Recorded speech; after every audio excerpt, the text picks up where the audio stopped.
And then you know what? He turned it around. He picked it up. It was just nerves. It was just really nervous. But now DY's my GOAT. You know, he's been very stable ever since then. Well, and I think that's a good thing to remember is that the extent to which stress the players' performance is pretty insane, and now all very storied and well-known players in their own right, and gonna have to take on the champs in this one. Of course, playing together with your boy XinQ. That's right. Less your boy, but more into the draft now as we are already ready to hop into this one. Taking over, of course, after Kaka has left, as you reminded me right before we went live. I was looking at that and I was like, wait a minute, that doesn't look right. And it's XinQ. He's not tagged up for some reason. It's a collection of Chinese characters, but that is XinQ. It is crazy to think, too, that if you're losing Kaka, how many good players can you get? You know, it's kind of tough. Kaka, you know, he's had his ups and downs kind of over his career as well, but lately he was looking really hot and really good. And then for him to leave is just like, oh, damn. All right, well, I guess we got to find somebody. And XinQ's just steps out of the shadows.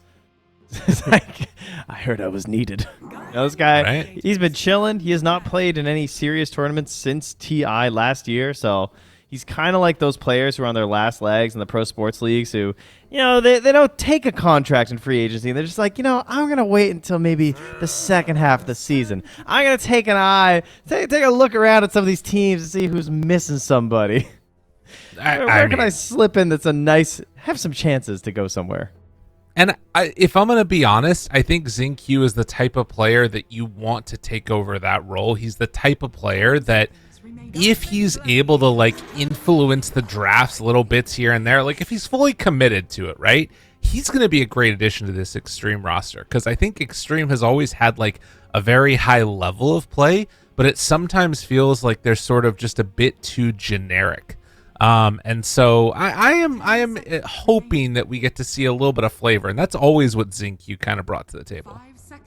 Yeah, and I think the hardest part, too, for all of the Chinese teams is that they've been in such a strange state for the past, couple of years at this point, it feels like, in terms of just, they weren't able to travel to a lot of tournaments. It was getting more and more difficult between COVID and other lockdowns. And just the whole China scene just became this really weird, battle between each other where we really couldn't figure out exactly who was the strongest, and you would have people lose it, typical most regions where you might lose to someone in your region who is I don't know, maybe not necessarily better than you against the rest of the world, but they just got your number, and that can happen to Western European teams, North American teams, you know, and it can make it difficult to get out into that world stage to prove just try and get out of this little bubble of Dota and see what the heck everyone else is playing. So maybe the teams are starting to finally adjust to that. Maybe this will be the time where they're just all right, let's focus at Riyadh. We got some new teams. Let's see where we're at. And they got themselves a classic combination here to open for Xtreme, the Undying and the Drow, versus some big heavy hitters of the current meta, though, of the Timbersaw and the Rubik.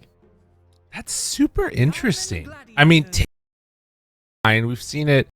I mean, yesterday, what was the matchup? It was the Talon versus Aster game that we saw, right? And Monet was playing it. So it does feel like China's starting to favor this Drow a little bit. But taking it into Timber is crazy to me. Laning, they're probably going to be able to give him a pretty rough time. But anything after the laning stage, and I'm really concerned about this Drow going up against Timber. The whole plus armor thing, that's pretty good versus Drow. In most considerations, that is true. This is definitely just some big belief in the hero at this point of just they feel like it is worthy of carrying an entire game. If we look through Xtreme's matches, though, I mean they have done this opener. It worked versus OG. They did the exact same one, 5 first pick Undying into the Drow. They also did ET into Drow, so they've played quite a few Drow games at this point. It seems that they've got a good feel for the hero. Maybe they like her timings. They feel comfortable playing around her. They haven't lost a game with it yet. All right. Well, we'll see if it's the answer. I mean, first pick overall Undying for Xtreme. Into that, Timber, Rubik, and then Drow. Definitely very different ideas of the game in general, right? You've got Undying Drow, which is one specific lane that they're taking. It's like, this is the thing that we're doing. We're going to secure that Drow has a good time. And then on Gaimin Gladiators, it's like a lot of flex. You know, Rubik can be 5, Rubik can be 4. One thing we know for sure is Rubik's going to be a good team fighter. Same for Timber between 3 and 2. Maybe just trying to keep that more dynamic draft open for themselves. And we're seeing Gaimin bring out these very targeted bans, not necessarily just because of the heroes on Xtreme, but these are just heroes that everyone has been banning versus them, and they found some success. They've been willing to pick Storm and Mars in that first phase. They've been willing to take like the Storm Silencer combo on the second and the third pick. So they're just kind of recognizing that if they're willing to take it in the first phase, and it plays well with these heroes, and they're decent versus the ones we have, we probably have to get rid of it now. Yeah. Because you don't want to give them comfort and some solid matches for the heroes. Likewise, though, Xtreme focusing on the big guy, Ace, as well as the Quinn Pango. Right. Well, yeah, and I think that there is, like, obviously a concern of Timbersaw being positioned. Oh, are they going to take the Ember themselves? I thought with the Pango ban that Xtreme were going to try and set up for an Ember pick. But now with DK ban, they could try and steal it. But that ruins the flex of Timber. Yeah, I mean, there's that, but there's also the Beastmaster, too, because I think that's what they're worried about is this whole, like, Beastmaster Drow strat that they did before. Okay. Beastmaster Drow DK, that's pretty solid. Yeah. I guess he's also just an incredibly stable hero, right? Just having Dragon Knight feels pretty solid at the moment. I see Xtreme have hopped on at least one Legion Commander game lately as well. Have Gaimin Gladiators busted out the Legion yet? Because that is not really a hero that you would expect from them. I'm scrolling through. I don't think they have, which is kind of interesting because I don't know about you, but I feel like every time we see that hero, it is definitely growing in my estimations right now. Yeah, it is. There was a highlight that I saw. I don't remember who it was. That was XXS. Yeah, that looked crazy. Yeah, with the clockwork double kill. That was nuts. And again, I'm not sure if it's just like the way that these team fights are seeming to ball up, if all the cores are becoming melee now, or what's happening. But like, Legion fits well in there, and she's been bad for so long. The buffs came in time. Well, we talked a lot about her win rate coming into this tournament. She was like the highest win rate hero in terms of like having tons of games played in those highest MMR of matches. Yeah, I just looked at her win rate now. In 20 games, she's got a 75% win rate right now at this tournament. So she is absolutely crushing at the moment. 20 games, 75%? That's insane. She's 15-5. The next closest is Lycan at 15 games. Also 73% win rate. So another hero who is kind of dominating right now. Extreme game. It's going to be Skywrath taken, and then immediately afterwards, into that Legion, they decide to run it. Will it be percentage with that? I can't do that math right now. Will it be a better win percentage, or is it going to drop below 75%? We'll find out soon. Yeah, classic combo though. Skywrath mage Sky into Ench and Timbersaw. Yeah, that's a great Skywrath game. Again, the dynamic of Xtreme, it feels very committed on Legion right now to get any kills. I mean, how do you take these fights otherwise, right? Like, if they take more mobile cores for Gaimin, then it's like sort of just running people down with Drow, kind of. There's not much that holds people in place with this draft. Ooh, you know what that makes me want? What? The Centaur. Let's go. The what? The Centaur. Oh, that's a hero in Dota, right? Yeah. Well,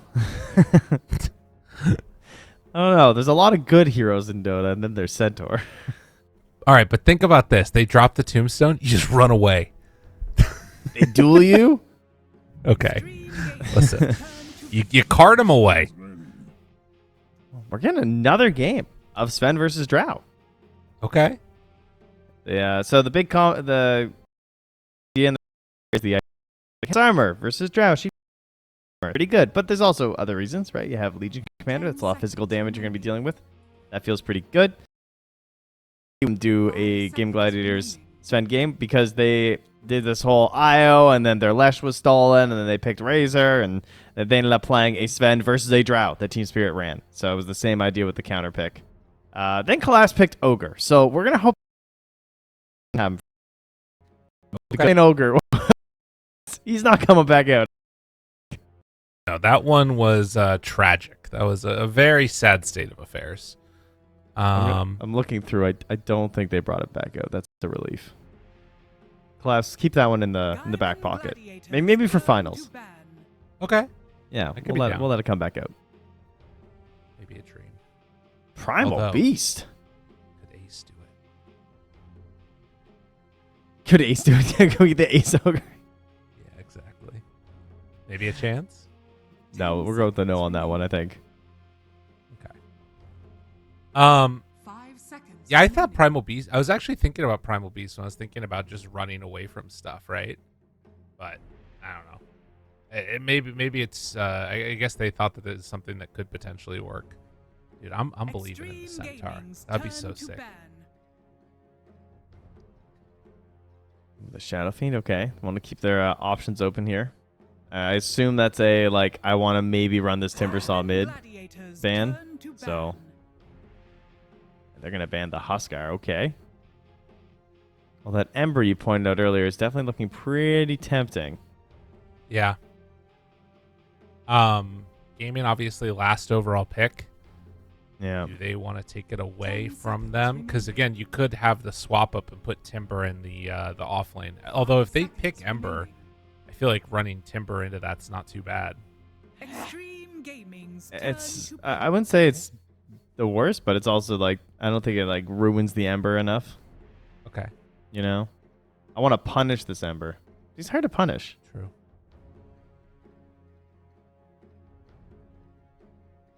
Well, will it be coming out? Are they going to take the Ember? What else could they go here? I feel like that's just a hero that fits well with Drow, right? Like, you just go in there, make some craziness happen. It kind of fits what they need. Other things, Puck, Void Spirit. Dude, DP, honestly, would be kind of cool. Okay. I feel like that hero would kind of fill a lot of the problems that they're missing right now. But I don't know. Not many teams willing to bust to the death prop. I don't think Xtreme have played it yet. But she does decent versus a lot of these heroes. I guess the one downside would be if you manage to get obliterated by the Sven. That would feel pretty bad. You don't have, like... I mean, unless you're counting on dying, always getting the tombstone off if you get blink stunned by Sven. But surely... that hero's got something. Gaimin Gladiators turn to... Oh, shocking! Ember. it's Ember, guys. I mean, it makes sense. So Timber or a harder counter against the Ember in the mid lane that also fits their draft. Previously it was Necro. I don't actually know how bad the Necro counter is anymore. I feel like it's not even that bad of a counter against Ember. I think if it was another hero that Scythe was like really good versus, they might be down. Right. That would be kind of sick, honestly. But, I mean, like you said, this is something that they definitely recognize, right? Whenever they see the Huskar ban out from Xtreme, they knew to go for this, and they're going to bring out the Underlord. That's probably for Ace. I don't think Quinn's playing Underlord. I mean, you know, my heart be still. Please give me the Radiance mid Underlord, like he's mid one or something, and bust it out. But yeah, Quinn's going to grab the Timber. And they're trying to find what's the best hero in this game for Ace. Because there were a lot of good choices still left in the pool as well. Right. And he wants the Underlord. So multiple different auras. They've done a great job of the Fiend's Gate so far in this tournament, the matches that we've been seeing. Typically that has been with the IO, so it's like crazy mobility. But still Ace very much on point in the rotations when he wants to be there. Very Gaimin Gladiator lineup over here. Yeah, I think so too. And the only real like big concern that I have is like basically with that lack of IO, is Dyrachyo going to be able to find his way into these fights and sort of be a presence? And maybe one of the ways that they do it is they like drop the gate down with Underlord ganking and he drops it on to the Sven, and then the Sven just comes through and shows up the fight that way. But it means that like one of those two cores is going to need to go with the team at the later stages. They can't do like the max greed stuff. That's like the, he just has Atos. He just like Atoses you, but he doesn't cast any spells. You're just like, what's he doing? It's just like, I can't defeat you, but he can. And then like, yeah, exactly. Dyrachyo comes bursting through. Yeah, okay. I like that. That'd be pretty cool. This is a good strategy. This is way better than having an IO the whole time. Also, you get the extra movement speed and like damage reduction when you come through the gate. Easy. You love to see that. I am also curious how well though Underlord's going to be able to do. I mean, I always think of Underlord as just a great answer in general to Drow because you're reducing so much of her damage. Atrophy Ore is insane. You buy some Crimson, get some Greaves. Until she gets like some huge items, she's just going to be tickling you. We'll see how it goes, though. Time will tell. It's also a celery ench, of course, which, that's time and time again. We see this, and it's for good reason. He's incredibly good on the hero. He gets it in the second phase this time, too, which is kind of wild since they took that Rubik in the first. And he just seems to have the most impact across the map on this hero compared to anyone else right now. So I'm always extremely happy to watch. And then we always have this idea that they're very willing to fight when it comes to celery and tofu. So I'm kind of curious where celery wants to have this edge in terms of which lane he wants to start. Right away, he's heading out down bottom. He is just zooming. Xingqiu Chad. I know. Quinn showing some respect there. Xingqiu feeling a little peepo shy. I think that's what that is, right? That sounds about right. He will hopefully not get immediately murdered, although I have a feeling Quinn's going to target him later. Well, they quickly put an obs down bottom for the Radiant. So Watcher is snagged up here by the Dire, and they're just chilling on it. They got their own ward mid. Gratcho's just waving. Wonder if anyone can see him. Yeah. Only the tower to high-five him. Sad. Very sad. Great addition, though. It is nice that was added. I don't know if I've actually done it before, if I'm going to be completely honest with you. No one's ever left you hanging that you've had to high-five the tower? No.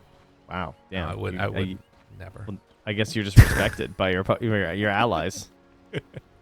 And opponents, actually. Yeah, that's true. That's a good point. Yeah. All right. Well, heading out across the map now, seeing how these bounty runes are going to play. It looks like it's going to be 2 apiece. No problemo. And I want to see if they get completely demolished on Ace in these first couple waves.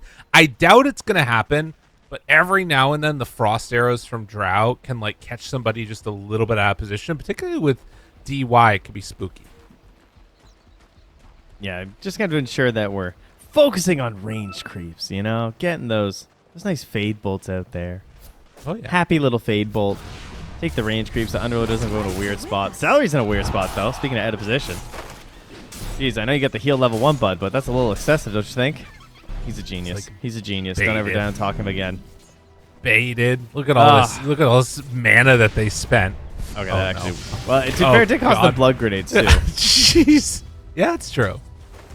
I mean, that was a lot, and then they end up losing the range creep for their trouble, too. Very annoying. So, yeah, a big commitment and a lot used to get a couple of free right clicks off for Celery. Actually, not super free. Become very expensive. All right, so just don't attack Celery. Is that where we're at now? Because I actually think that trade wasn't that bad for him, considering where the lane wound up and how they basically gave up completely in the idea of controlling where the waves were going to meet and stuff, and now they're denying their own range creep. He's too powerful. Okay. There is a pull, though, at the same time. But meanwhile, back up top, yeah, that's decaying onto an Underlord. That's a bit depressing. He's not going to be super happy about that one. Will definitely be a pretty consistent amount of pressure being felt, it looks like. Although DY sort of gained bullied back a little bit by Tofu paired together with Ace. And, of course, you get double decay, that feels real bad. Now into level 2, Firestorm spam should make things a little bit easier. Able to push him away. Mid, something to watch for. As we've seen, Quinn off to a hot start. 11-2 so far versus the 9-0 of Paparazzi with a full wave right on top of Quinn, bottle and toe. It's going to be all kinds of stacked up here. Yeah, Paparazzi has to just hop on the way. Ooh, he misses the flag bearer. All right. Oh, it's not good at all. Or maybe that was intentional. Maybe he's got some big brain plans there. I'm not sure, but he's on the run.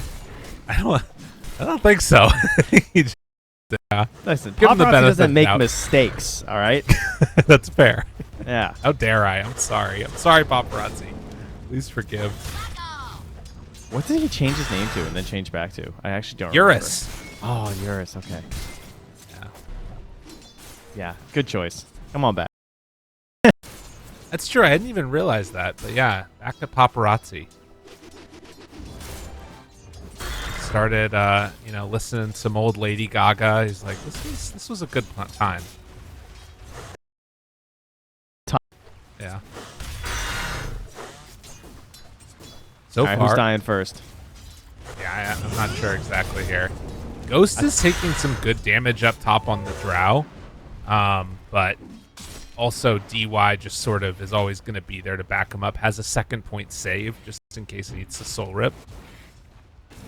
My theory was definitely DY because the way he was doing some purchasing. I thought maybe he was just waiting until the bottle was like fully out there for paparazzi before he really went in there, but couldn't quite get them low enough. There's another courier coming out here with more tangos, some wards, clarity, so not time to die now. I think we're all just going to be chilling for a little while here. Rachio is doing the pull himself. Yeah, he got his salve canceled actually by the Sky, so didn't get the full value out of that regen. And he's still been CSing pretty well, but a couple of snags here and there, it feels like. It's been very interesting watching the bottom lane, though, in terms of the control of the camp, because they left it open for a while. They got some initial pulls off from Xtreme, but now Xinq's body blocking it, because obviously there is a Centaur in their face because of this. Right. So you're taking advantage of the fact that it was left open there. Oh, up top. DY. Trading hits. Tofu. Seeing what he can do. Does have lift at the ready. Oh, Oh, Tofu. Oh, my God. They're getting close. He gets the kill with the blood grenade. Oh, my God. That was very close. That's huge. He has a lot of gold. Yeah. That's a little absurd. Yeah, boots and wards. Yeah, baby. Let's go. The happy Rubik. And he's going to grab the wave, too, and start pulling it out there. Of course, he does get slowed a lot. Yeah, okay. Good choice. That goes back to the tier 1 tower. So, in spite of using that TP to get away, still in a little bit of a precarious situation as, yeah, paparazzi in trouble. Oh! Does not have a timber chain. Need a little bit more, and they won't be able to get it. But, I mean, forcing him off the wave before he gets 6 is huge. Quinn is now going to have 6 when Ember comes back. Yeah, plus his arcanes are here now, too. This is definitely a bit of a problem. That courier also somehow just makes it on the side of the river to deliver the boots over to Tofu. That was the bravest little wiener dog courier I've ever seen in my life. Love it.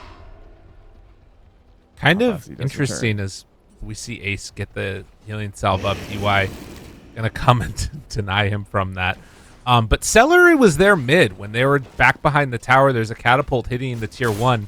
He decided to keep farming on the Enchantress instead of pushing out the wave. So opting to try and secure his own game a little bit more than getting damage onto the tower.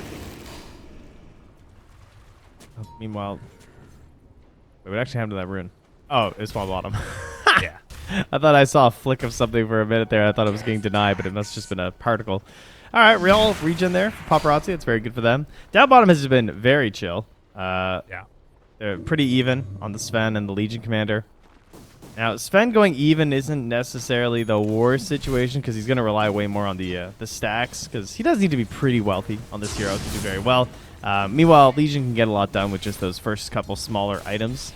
So they're going to be wary about potential rotations from JT. But he also can't like force Duraccio out of here just by having this power right now. Celery waiting for the wisdom. Gonna try and go for it. And there is a couple of pings. That was from Tofu. Xingqiu moves on in. Can he get in position close enough trying to body block? And he gets the wisdom run away. Well done by Xingqiu. Look how he just runs away to his own base. Ace goes down. Nice kill. Ghost makes it happen. And that was a TP used too. Yeah, that's got to be a bit frustrating, though. Like, flying into no stuns, you just underestimate how much damage they're going to have. Right. Plus the Walk of Shame, as you said. So, sad times there. Celery is now up here, though. Has a sentry, but no obs, so just utilizing the bird move around here. Going to create an obs, help of the Watcher. Yep. Now rotating towards mid with the armor aura. But nope, never mind, going back. Not sure where to go. They're deciding here. Onto DY is pretty nice for the moment. Again, they don't have a core here to do this with, but the two of them together are getting some pretty good work in. Celery keeps after him, and the Fade Bolt, it's enough for the kill. Now they turn onto the Tombstone. They turn to go see if they can get him killed. Celery still trying to take down this Tombstone. We'll get it, but Dyrachyo comes out of nowhere. What the hell are you doing here? They find him with the root, gonna take down Ghost. Love a good twin gate. Love that twin gate. And back I go. What in the My work heck? here is done. That's awesome. That all starts too with a really nice hurricane play there from Celery. Put DY out of position. Paparazzi has an arcane rune here. This is not looking like a good time for Celery. It's a dead inch. Dear oh me, she goes down. Ayo. Nailed it. Have you ever had deer? You probably had deer. Yeah. It's not They great. call it venison. They do call it venison, yeah. It's very... Yeah, I mean, have you had moose? Probably not. I haven't. No. No, Is the moose same. better or worse than deer? It's slightly better. It's like, it's somewhere in between deer and steak, but it's still not the steak. It's Okay. pretty much exactly what you'd expect. This is like slightly better deer, you know? I just would imagine like a giant T-bone. Yeah, that's true. Geese are so big. Oh, Oh, okay. Thank you, Patrick, for the close-up there. I appreciate that. Just looking for the good cuts, that's all, you know? Uh-oh. Dyrachyo, this is going to be a kill most likely. As they find him, immediately get the duel. JT, he's often been the one that's been making everything happen for... nice little close-up there. That maybe was the Mies. He's been making everything happen, I feel like, JT, for this team when they've been playing their best. I've seen the praises for JT. They've been ringing endorsements around the community. No, it's just Mies. Oh, that's the moose. Oh, I see. Yeah, close enough.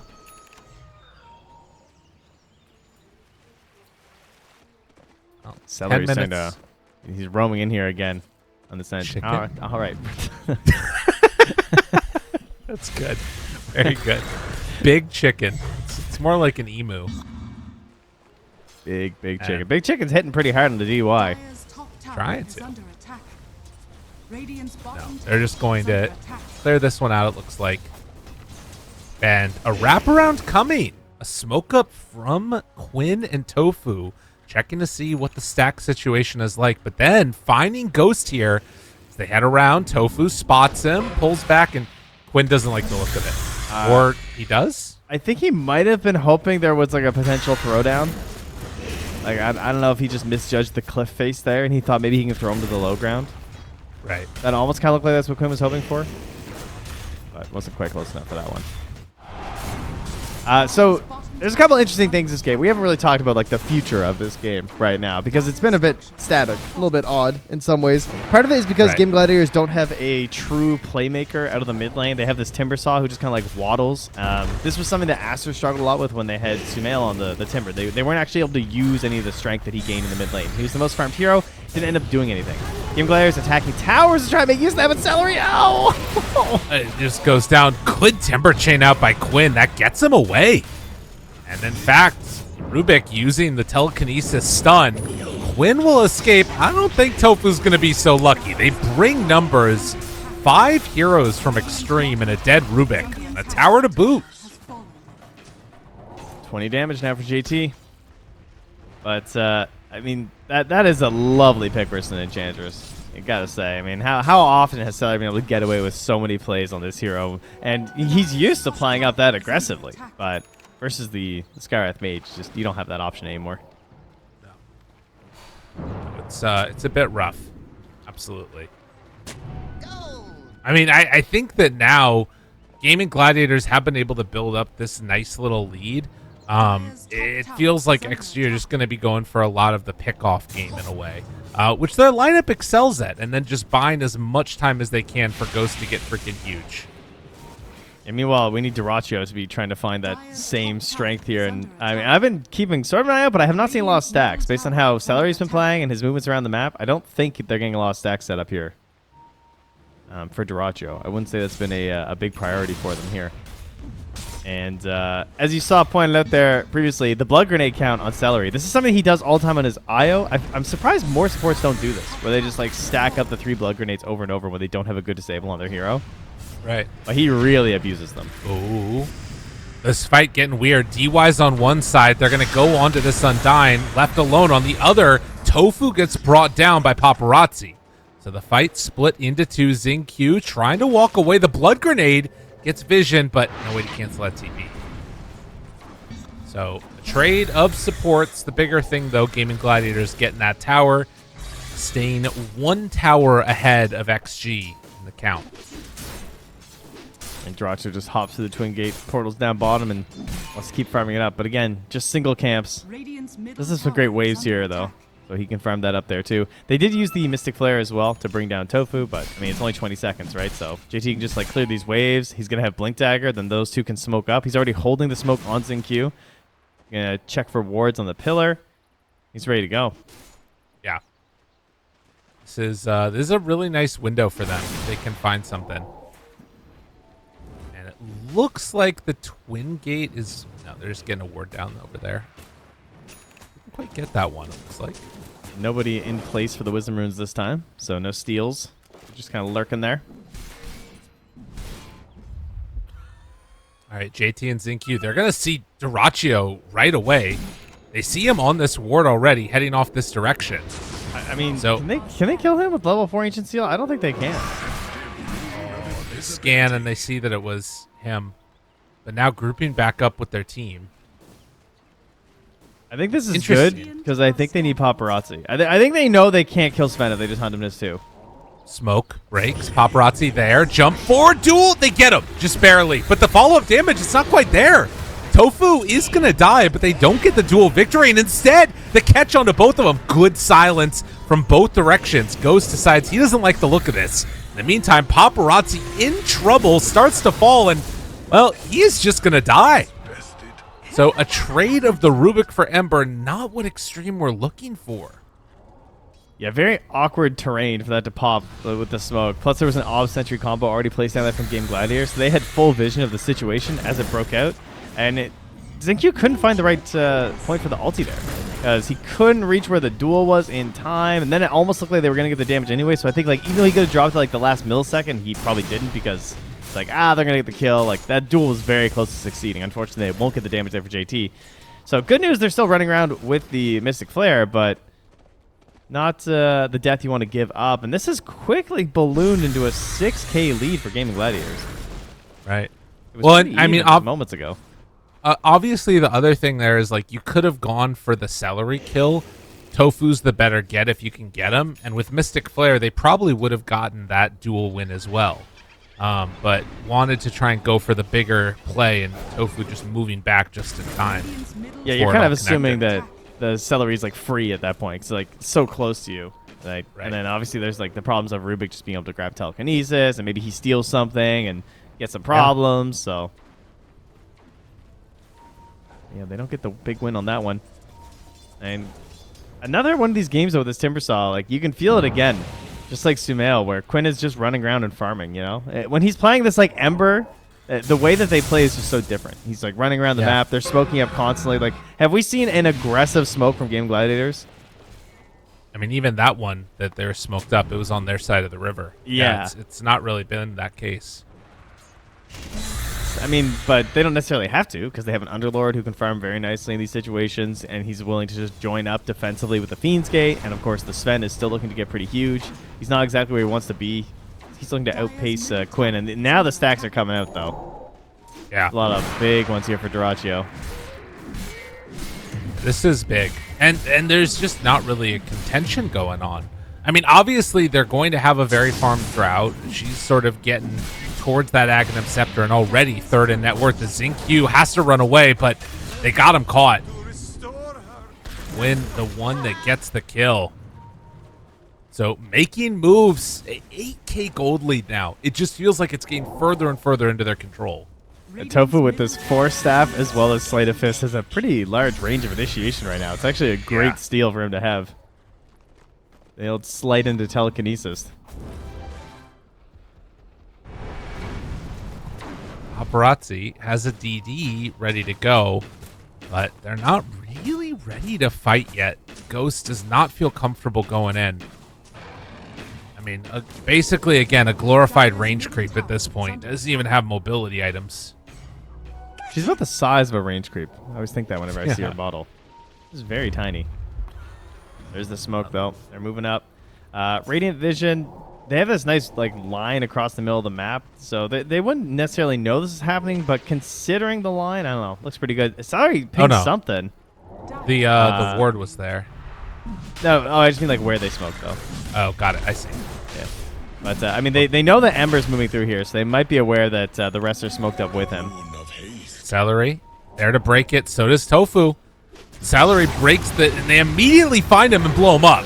Now the rest of the team comes out. Are they going to be able to make something good? But Quinn, he gets silenced right at the start, starting to burn through him. But it is a Timber Saw, and, well, Ghost has basically no items. So they're going to try and run away from this for the moment. The BKB running low on Duracho. Wait a minute. It's stuck in too far. Ghost actually has enough damage.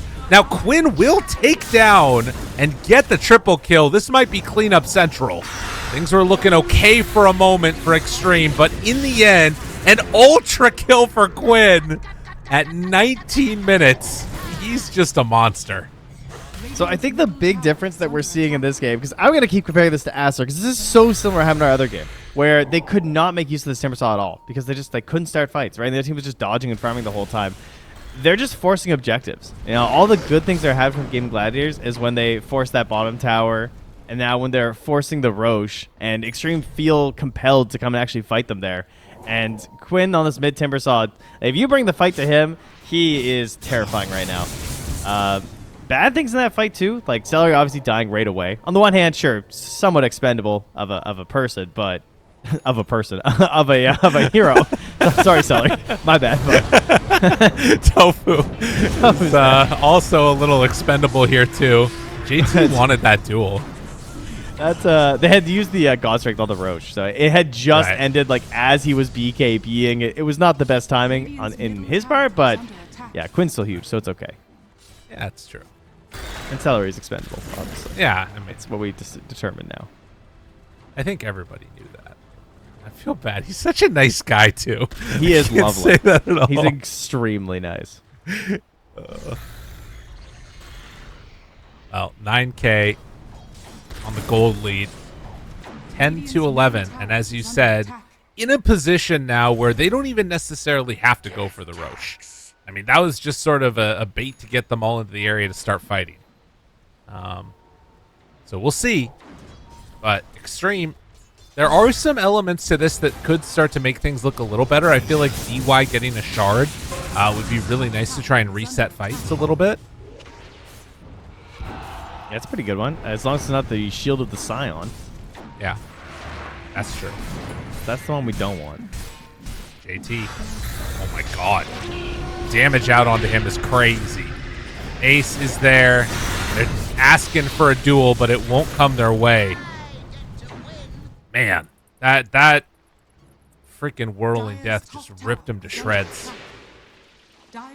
This is surprisingly successful with the lack of stuns, I gotta say. They're still managing to find a few things here. Make it look very easy. God Strength popped here, immediately into the tier 2. Any thoughts of high ground? I'd hope not. No, thoughts of clearing out bottom and maybe making their way to a potential roaching at some point. But gold is all they need. Quinn wants to get a Manta for some extra survivability here. Duracho has a Blink, lacking that high mobility of the IO, so picking this up on a slightly earlier end maybe for a really big damage item. Dude, he's got them all. Quinn. Pokemon? He's got Kaya, Sanj, and Yasha. His inventory's ready to go. He's just waiting for that Trident recipe to drop. I know. And he's good. The Manta Timber is kind of funny. I want to see how quickly it kills these creeps. Look at mid. The Manta illusions from Timber are actually kind of taking out the creep wave a little bit. Universal hero. So interesting. But regardless, might be time now for Xtreme to get together for a smoke. They know that they need to make something happen. And Ghost, he's finally finished the Aghanim Scepter. Yup. It's hypothermia time.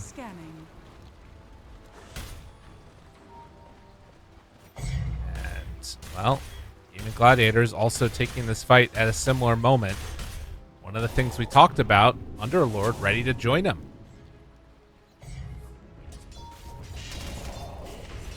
Celery pushing out that top wave, and it looks like Gaimin are going to head down towards the Roche pit, so Xtreme not quite connecting with them at the right time. Or finding a fight here? There's not going to be anybody. Very weird smokes passing ships in the night.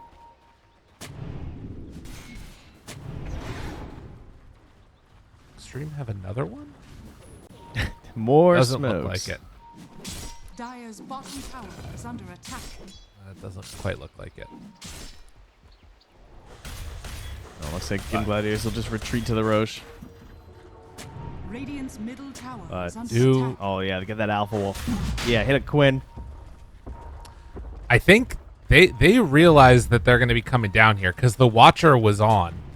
So now Gaimin Gladiators prepared, and again, not even necessarily all about the Roche. This is just about trying to take the fight. Expendable Celery, go! Zinq already dead at the start of this. Paparazzi trying to escape, rooted on a couple BKB reaction, but now Dyrachyo runs in, finds DY, gonna kill him off. Both supports dead. Wait a minute, the duel, the turnaround? Oh, is it gonna be enough? No, Dyrachyo gets the damage, but Ace getting laid into it is enough. Paparazzi does enough damage to take him down too. So the buyback's actually giving them a chance to win this fight, and Tofu 2 is going to end up falling. So with the buybacks, Xtreme take that. Yeah, they absorbed a lot of the early impact of that fight. Now I assume they're going to make their way immediately into the pit. They are indeed. Tombstone's back up in 20 seconds.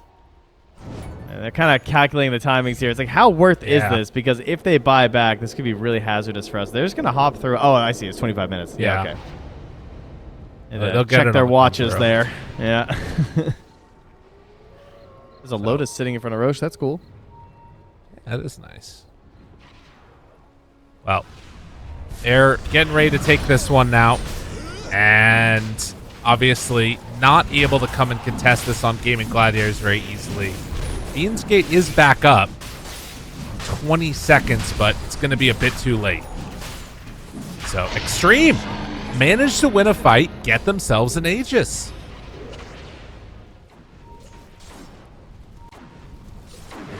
They're kind of close here from Gaimin Gladiators. Though Quinn's still feeling very powerful at the moment. Because obviously he didn't even go down in that fight, and oh, this could be bad. Oh my god. Look at all that dual damage he had. As they take down one time and likely going to take down another. Ghost can't do anything here. That is not the way that was supposed to go for Xtreme. That is tragic. They just got like rooted and they just died. They were just gone. Yeah. That was your comeback moment here. Well, Tofu, though?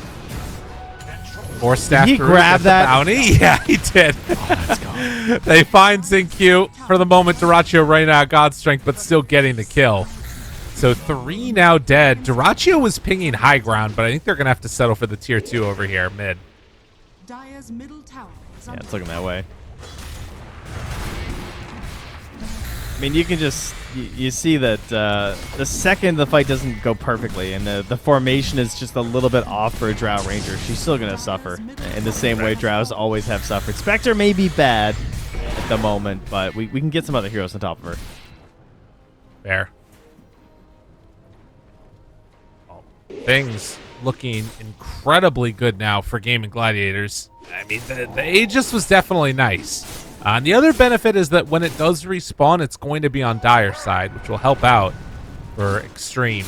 But these next couple of minutes feel all Gaimin Gladiators, although JT's getting some good farm over here. Stealing away these stacks is important.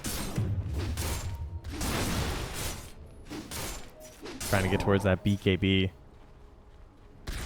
See if they can actually make this duel feel a little bit more threatening, as well, threatening is the 4 levels higher Timber Saw that you just walked into. God. Goes for a quick TP out. No one else nearby that would be able to cancel that, so able to head on home. Nice job. Getting out of trouble. Time for the tier 3 neutrals right now. Yeah. And a Tormentor. Okay. That'll be good. Rubik, not Rubik, what am I saying? Yeah, DY, Hey. that's the one you wanted. Okay, good roll, good roll. Let's see. I wonder what that does to duel.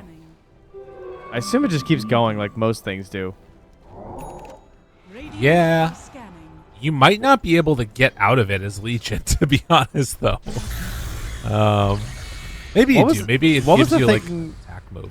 What was the thing that just ends duel now? I can't remember. Radiant's bottom There's like a new, like, there was like a broken thing that the duel just ends. Mega Meepo, I think?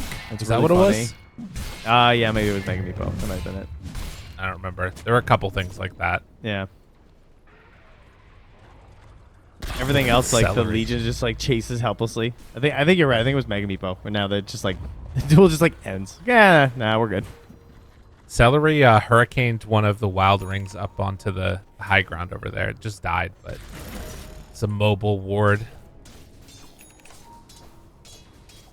And Xtreme hugging each other underneath a ward as 5 heroes. And Celery and Quinn are just about to walk into this. They're all getting together, ready to jump at a moment's notice. Duraccio, hello! Goodbye, and the rest of them to soon fall. JT tries to get out of there. Gentlemen, you were under a ward as everybody has fallen. Yeah, that's pretty rough. Never quite getting their footing in this game. That's what it felt like. They have these little pieces. Like their draft was essentially put together in these little building blocks where they picked both their lanes together. It was very classic style of drafting where they were just like, Undying Drow. This is what they will be. Legion Commander, Skywrath Mage. This is what they will be. Like there was no mystery at all. No considerations to be made in terms of just like what the enemy team was picking so much. Really, they just picked some really strong meta options here. And that can be good. But it definitely requires a lot of heavy lifting out of your mid laner. And, I mean, let's be frank, he played really well. Like, Paparazzi went 8-2-3. He got a little bit bodied mid. Obviously, they were able to pick their matchup inside Gaimin Gladiators, and they were very happy sending Quinn in with the Timber Saw, and worked out very nicely for them. But it was a game of delaying from Xtreme. Unless that they were also going to be able to pop off with JT. That's like their only other hope, is if they had been like truly fearsome, if they were able to chase very actively to really knock down Duraccio over and over again, stop him from really farming up many big items, maybe he gets scared in the game and he doesn't become this big spooky Sven that's just stomping on top of you, but that never really materialized. Right. Well, I mean, Xtreme, they did end up losing this one whole set of racks here, and it feels like the hill to climb at this point is pretty freaking unbelievably large. But they are still playing together in this sort of group up as 5 style.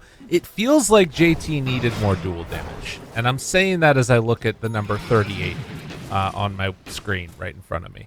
So I don't think I'm saying anything shocking are here. Are you but wondering if they are Miley Cyrus? Is that? Oh, what you're is that what do you mean? the climb? I don't know. You know. The Climb. Okay, I Yeah. see. Yeah, I had to Google who sung that song, but it sounded familiar. So apparently it's Maybe Miley something Cyrus in else to it, 2009. Yeah.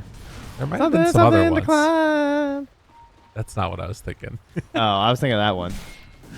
I was thinking just that they needed to like set up JT for some more success as a You team. said climb a big hill. That's true. That's true. Yeah. You need that's to all move mountains. That's what we need. Yeah. Ain't no mountain high, ain't no valley low. They're in the valley right now. They need to find the right. mountain. Keep JT from getting to you. That's Yeah, that's what we're at. Listen, baby. That'll be good. We'll see if they can get there now. I think for Gaimin Gladiators, they're feeling like, it's chill out mode. I do remember Quinn at one point talking about the way that he thinks about these games. He's like, when the game's just over and I know it's over, I know we can just win it.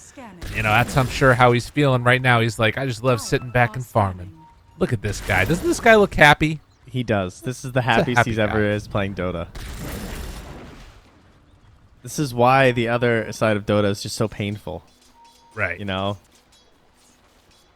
like, these items, I love these items. I'd never hurt you. True. Never. I wouldn't deny you. Not forever. Well, Paparazzi about to get in some trouble here. The rest of XG grouped together down bottom. Are we going to see Manta Timbersaw push towers? Is this the time period we're living in? I don't know, but we have some pretty sneaky plays happening here. They are way down the bottom side of the map. They have the twin gate. They could go through and give it a little check here. It is gonna be a fast Roche. Okay. They don't have any way of scouting it, unfortunately. Well, I mean, if they just walk into the pit, that'd be pretty good. That is. I meant like, while not being in the pit. But thank you. No problem. If you right-click in the pit, it helps. Oh, JT, he's happy. Okay, he's like, dancing. Don't worry, guys. I haven't heard Xingqiu doing any sort of clapping, though, from the Skywrath Mage. All right, they're going to play under this ward and hope someone comes by. But Gaimin Gladiators seem to be suspicious. Can they get them? Oh, look at this bait. Smoke. This bait for Paparazzi, though. Yeah, he's going to... Oh, I thought he was going to try to show the wave. Oh, Roche is up. Now there's truly no secrets here. Go, go, go, go, go. Quinn sending in illusions. Duel it. No. Imagine if one of them's real. That'd be so good. Oh, God. Duel? Finds one. Where's the Mystic Flare? It's not. Oh, that's more dual damage given away. Not what they wanted to see at all. Does buy back. Meanwhile, Paparazzi gets pulled into position. Quinn's killed DY. Paparazzi maybe going to get chased down by Ace. They buy back on Undying. The chase for Duraccio just unleashing hell upon all of these heroes. JT goes back on a second round for Ace, and he can't finish him. No, Ace is not dying. Ace is going back home. Ace is happy as a clam. DY, he is going to go down. Duraccio with the ultra kill. Like I said, they are looking for more. Needs it. Xingqiu, Ghost Scepter. Give him the rampage. Give him the... No, he takes him down instead. Tip him, Xingqiu. Tip him. Duraccio is pissed. That's savage. That's actually brutal. Just taking away a rampage. I mean, to be fair, the game was over, so it would have been an illegitimate rampage. Like, do you really want that on your records forever? They'd already called GG. No, but so, this is the thing. This is why Duraccio is the embodiment of EE. It's like, is it a rampage or is it dying to a support after you've already won the game? Oh, looking back at these times, simpler times. You talked a lot about what you felt like the issues were, but like I'm looking now, 18 minutes, it's already a 9K lead. It just felt like everything was sort of tough from the jump. I think the issue was that think about where JT and Duraccio started, and Duraccio goes and just farms a bunch of camps because that's what carries do. And JT isn't really able to get a whole lot going, but he's also not able to, like, he needs to find kills, and like he needs to create opportunities with Xingqiu. That's really his only option on this hero in this game. And so if they don't find those opportunities, he's just going to be sluggish and slow. And what's Ace doing? His counterpart there, right? Ace is just farming up the map. He doesn't care. Ace is Spectre. He's just farming until something happens, and he can Fiend's Gate in. And so naturally, the net worth just climbs and climbs and climbs, as well as the XP towards Gaimin Gladiators, because they have this reliance on hunting, and they're not able to find these picks, because who are you going to hunt as Legion Skywrath Mage? Like, Timbersaw, that's a pretty hard grab. If you're going to kill the Timbersaw, can you even kill that Timbersaw with a starting head without 4 of your 5 heroes? I don't even think so. You know, that's pretty unlikely. And then it's an Underlord and a Sven. So the stalking and the hunting that they had to do was just very difficult. Man, I hear you. And I think that type of situation is pretty rough too, because like it felt like this was sort of an idea that they had generated from the jump. And you talked about it, like the Undying and the Drow, one right into the other, and then afterwards Skywrath Mage, Legion, and both of those ideas didn't work. Like, so not only was it disconnected ideas, but individually neither of those ideas worked. The Ember worked at least, I guess. But the downside is that both teams knew Ember was coming out. Gaimin Gladiators also knew they were going to pick Ember. And then when it's there, they're not threatened by the Ember. They're like, okay, he's going to have like an okay game, but he can't make up for everything that they're lacking. That's why I brought up something a little bit out of the box, like a Death Prophet. Because like I feel They didn't have any other choices. They can't attack towers with Ember. That's like the biggest flaw of the hero, in my opinion. It's just like it is so hard to advance the map without hunting for kills with an Ember Spirit on your team.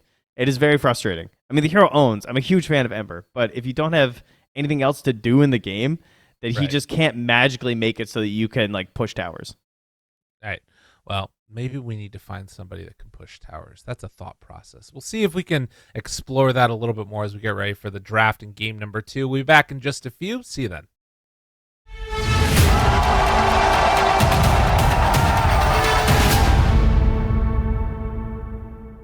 Progress is a race that has no end. After every finish line, another challenge awaits. How can we continue to push innovation in a sport at the forefront of technology? This is how.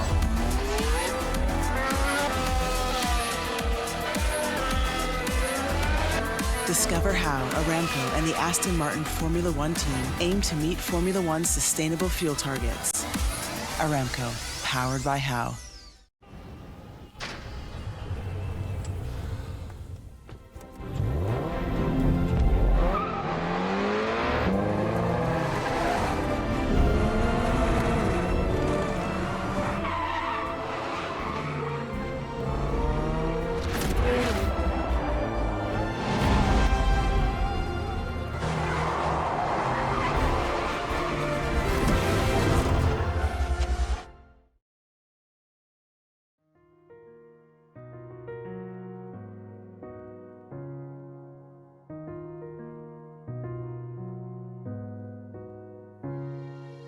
الحياة لحن، ولأننا جزء من مقطوعة عظيمة تحركنا، تلمسنا، تصنع من لحظاتنا ذكريات بديعة. لأن الوجبة، التجربة، المغامرة يعطيك بعد جديد في هيلتون الرياض.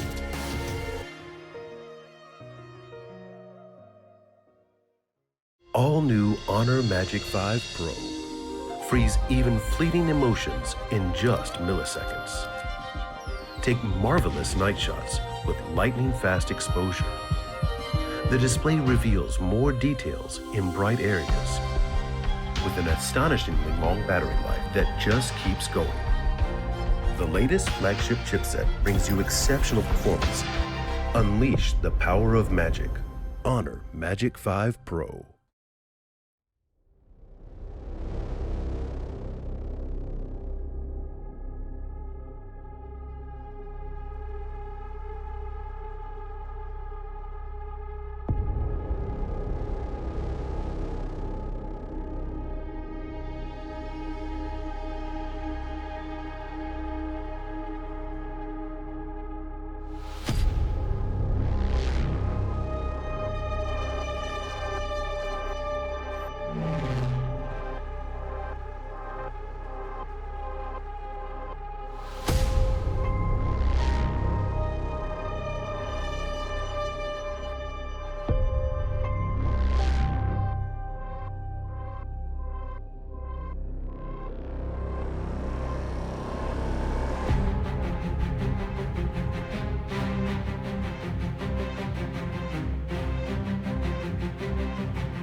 stand still,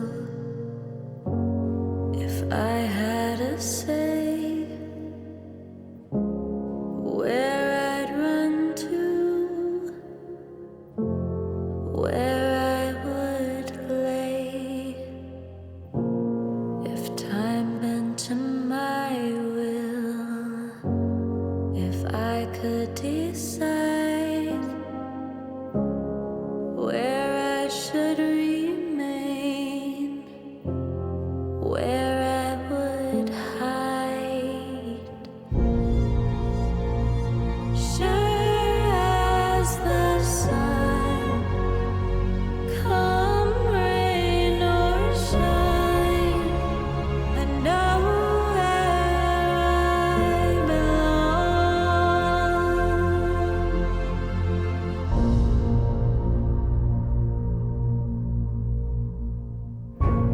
If time were to stand still, if I had a say,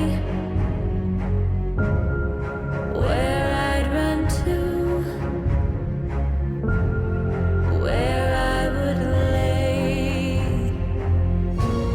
if time bent to my will, if I could decide where I should remain, where I would hide.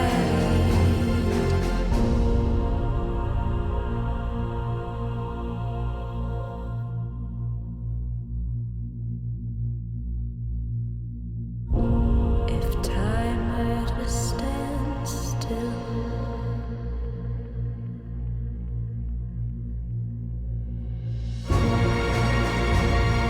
sure as the sun, come rain or shine, I know where I belong.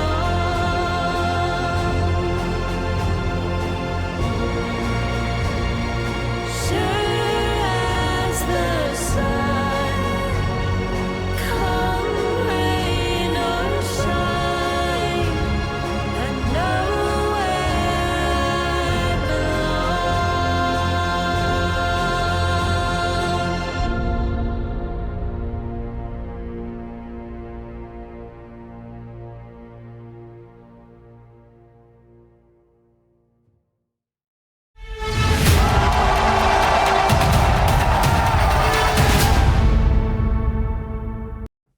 Welcome back, you beautiful people out there. We're getting ready for our second game of the first series of the 5th day of the second Riyadh Masters. Man, Trent, we're just killing it right here. Wow. Xtreme versus Gaimin Gladiators on stream B, I should add. I just want to make sure that people know like exactly where they are and when they Right. are and all the rest of it. It's important. Yeah. You don't want them to be confused. True. That's a very good idea. Thank you. I appreciate that. That last game, I wasn't really feeling it from Xtreme. If I'm gonna be real about you, real with you, I should say. I don't how about think they you? were feeling it either. I think No. I think that they're just gonna chalk that one up to first game of the day. You know, just like, you know what, that strategy, it wasn't cohesive, guys. I felt alone. You know, do you think Ghost felt like part of the team in that game? No. Off farming, all Sad. alone. Yeah, it was depressing. Paparazzi, do you think he felt good? He's like, guys, I had an okay start. You know, with team, what's going on? We're gonna band together in this game too. Right. Right. Sorry, I thought you DC'd for a second there, and I wanted to wait. You DC'd. I was a little bit concerned. Well, I also wanted to just put into perspective for all the people out there kind of where these teams are sitting. The thing that's interesting is that Xtreme has actually had much better results than I was anticipating based upon those last performances. They were sitting at 5-3 at the start of this series, 4-4 for Gaimin Gladiators. You compare the teams that they played, it was a lot of 1-1s against Quest, against Nine Pandas, against OG. They did 2-0 LGD, which makes sense. Again, intra-regional matchups can sometimes get those weird standings. But they still have yet to play Gaimin Gladiators, which they're playing right now, obviously, Spirit and EG. Arguably some of the toughest teams that you can sometimes run up against. We'll see if that ends up coming back to bite them as this tournament goes on later and later, because they would love to be able to get away with at least one win here against Gaimin. That would put them in a very strong position and keep this sort of 5-3 trifecta that they've got up at the top going. Otherwise, Gaimin might sneak their way in. Yeah, they're looking to climb the board right now. All 1-1s is definitely a bit surprising for Gaimin Gladiators. If you compare the top 4 teams of Group A, it's Evil Geniuses, Quest, Xtreme, and Gaimin are the only ones who have not found a 2-0. Not what you would be guessing here. So, but kind of counter to what you said, they've probably faced most of the stronger opponents at this point. Their 3 teams left are Xtreme, who are playing now, who they just got their 1 win, and then 9 Pandas and OG, who are looking like some of the weaker squads there. But then again, they also went 1-1 versus LGD, who are struggling a bit. Well, Trent, look at what we have. Spooky Spider. First overall. It was let through. Now, they did lose the game that Gaimin played the other day against Quest, where they went Spider first overall. So maybe we're going to see from Xtreme some of the pages that Quest pulled out of their little book of tricks and see if they can sneak one away with this nice strategy against the Brood. Yeah, they actually dropped. They won their first game of Brood versus LGD when they opened it just like this, first overall pick. And then they lost the next game when they took it in the 6 and 7. And LGD took very different strategies. In fact, they didn't play any of the same heroes in these 2 Brood games, which is kind of interesting, despite having lots of time to kind of consider these options. In their successful match, they actually used a Luna strategy, which is pretty wild. But this is Xtreme Gaming, and they have their heroes that we've talked about that they have a very varied first round of hero picks. Storms, Marses, Drows. They played out the Dusa. They like the Snap and the Rubik. They like the one kind of weird core and then the busted support hero. So by that logic, it might be Rubik, but into the Brood, they might find something a little bit more specialized. Yeah. I'm curious if that is going to be like a laning partner with Mars, or if they try and get something to secure the lane against the Brood. That being said, you could also think about Naga, right? Like, true. One of the better answers, but no, they're going to go CM. So CM has been a part of a lot of the answers for Brood. I think CM Naga was traditionally one of the ones that looked really, really good. But also this hero does have its weaknesses as well, namely BKBs. No, she's perfect. She's flawless. Okay. All right, got it. That's my goat right there. Fair. She always feels good. She's a good hero. Excellent nuke damage. It's kind of ridiculous. Her root is comparative to the rest of the disables in the game, her Frostbite is probably the best it's ever been, since in the great stun reduction, roots were not touched, and her root just feels absolutely ridiculous. That's why you almost always see it maxed out these days as her first skill, because it's just a very good amount of damage, but more importantly, just extra control, which is certainly something that we have been seeing lacking in most drafts. Like that last game where there weren't that many stuns, that's not the first time that's happened. I feel like our last couple series, we're constantly looking like, where are the stuns, guys? Yeah. No, and I mean, I was thinking about it because I was looking, and right now, only 9 CM games across this entire tournament so far, which to me is kind of shocking. I guess it's just a testament to how good some of the other supports are, but I feel like she's really, really good. I was actually, before we got started today, I was watching Nat's stream, and she was spamming some CN in Australian pubs, and it looked horrific just because it was an Australian pub. Right. But that's a different story. Yeah. She's just trying to play her normal unranked games, and Anna's just in there, Anna's grind.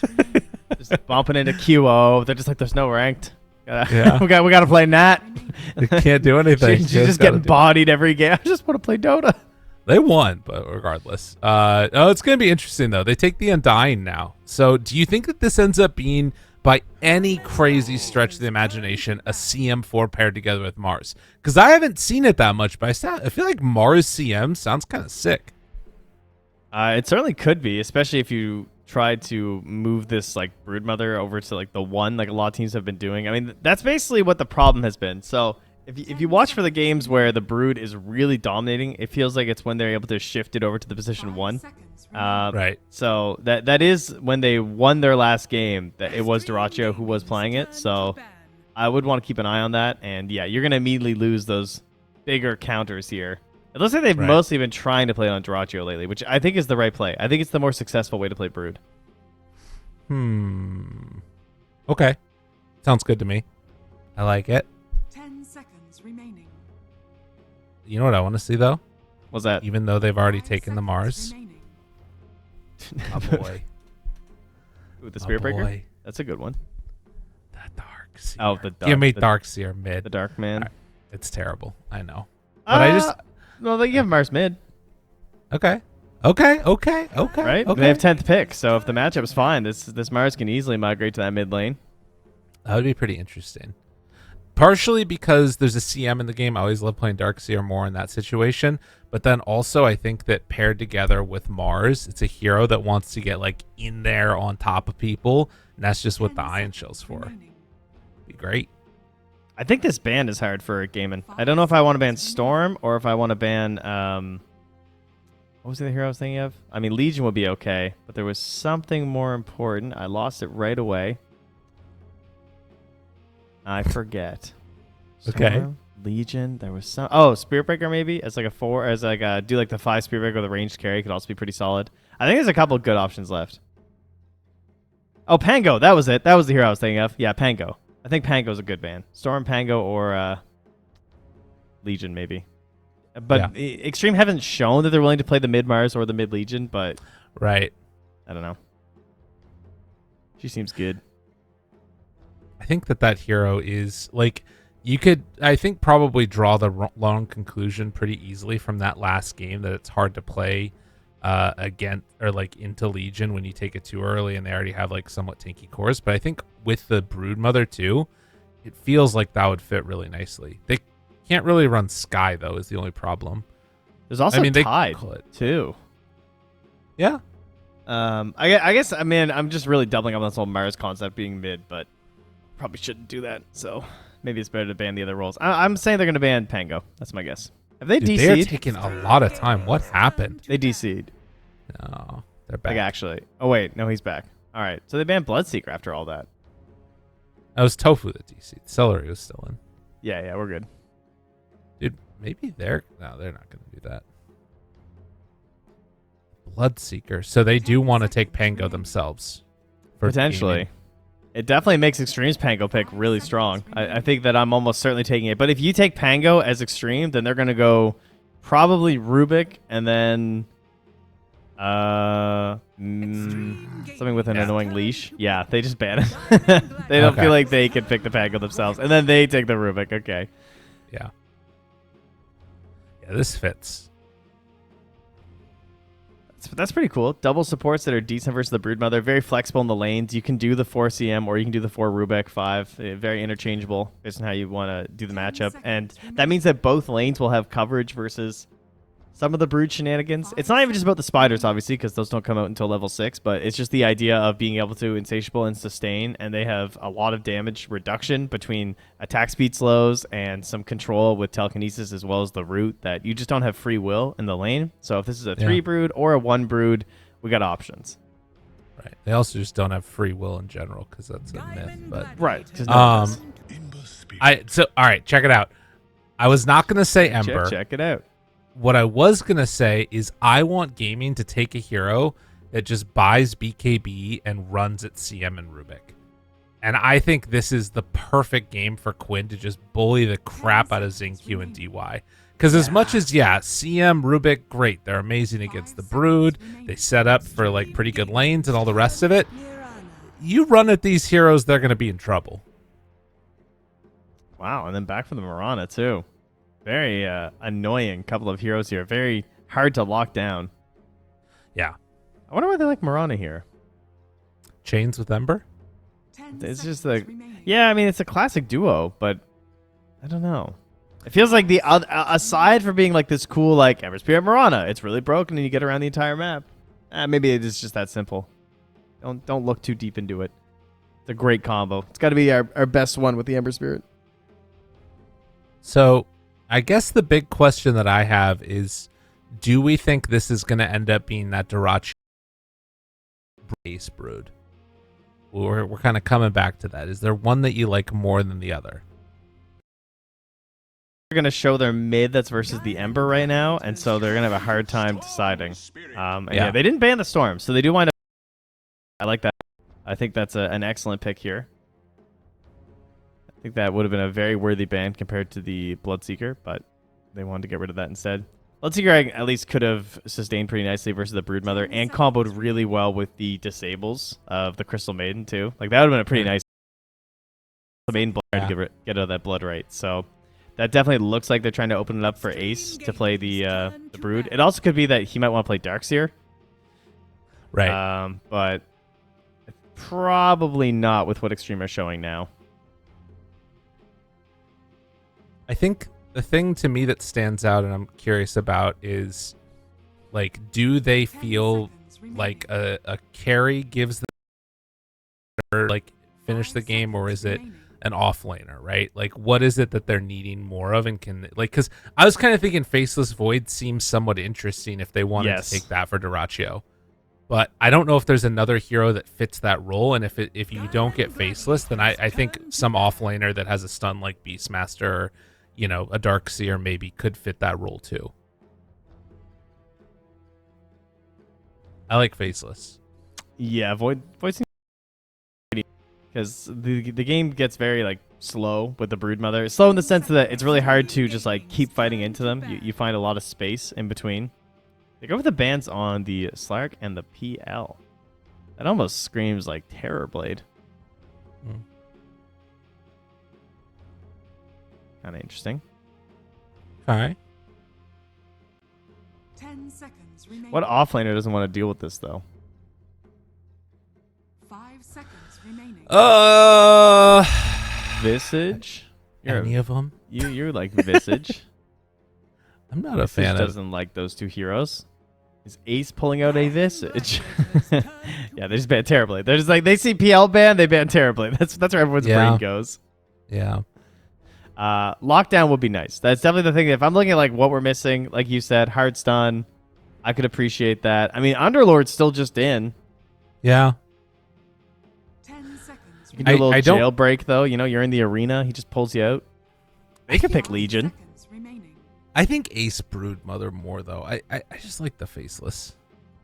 What if he just plays Legion? Okay. I can Ace see Legion? it. That looks kind of nice. Oh, we're all over the place here. I don't know if I like that one that much. The Duraccio TA. I guess they're just gonna do the same thing where they're just like, we're just gonna farm and like come at us. Yeah. They're not worried about the fights. Like they think that they can just sort of play around the Ember for the fights, I guess. Because like Xtreme. What do? They see it all, Lyrical. They can see all of the heroes. They need to find something powerful. Like, yeah, we got some fragile cores, Ember and TA. Okay, this is their chance for the big pick. I'm not seeing anything that spooks me. They need a way to like force the fight or like sort of out sustain. Morph. Ow. Yeah, there's the sustain. Okay, that's actually a great pick. That is, it has a stun. It sustains. You can last long in the fights. It's got some multiple instances versus the Templar Assassin, be it with the Radiance build or with just the poison that'll be dropping out there too. Pretty cool idea right now.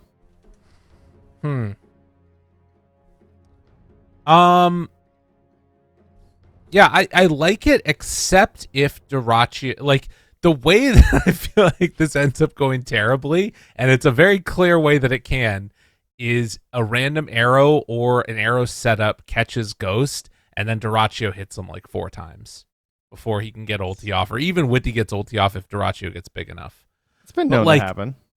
I don't know. Gaming, they have 1 stun in the game right now.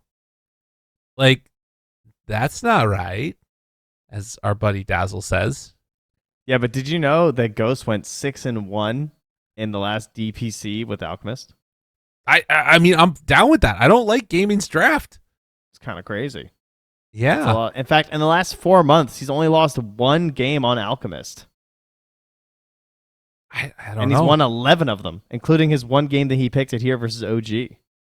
Damn, this guy's an out gamer. I don't get the TA, man. I don't understand it. I don't know. Maybe it's going to be really good in lane against the Mars and like Faceless would have just gotten destroyed there. That's the only thing I can think of, maybe. I think the timing's very different though between like Faceless and I think it is more of a mid game thing for sure in terms of like how they want to play that, because I think Templar Assassin makes way better use of the map that you're going to gain from a Broodmother than a Faceless Void does.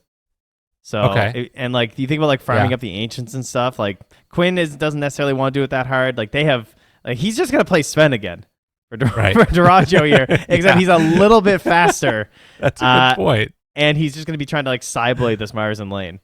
I guess that's something that like I guess I hadn't really thought about. If they're just up like 10k gold because they play the map better, then I guess that they just win and like Duraggio can AFK farm faster on TA. All right, sure. That's Dodo, baby. Maybe they're just better. Let's find out. Some tips going back and forth, a little bit of love.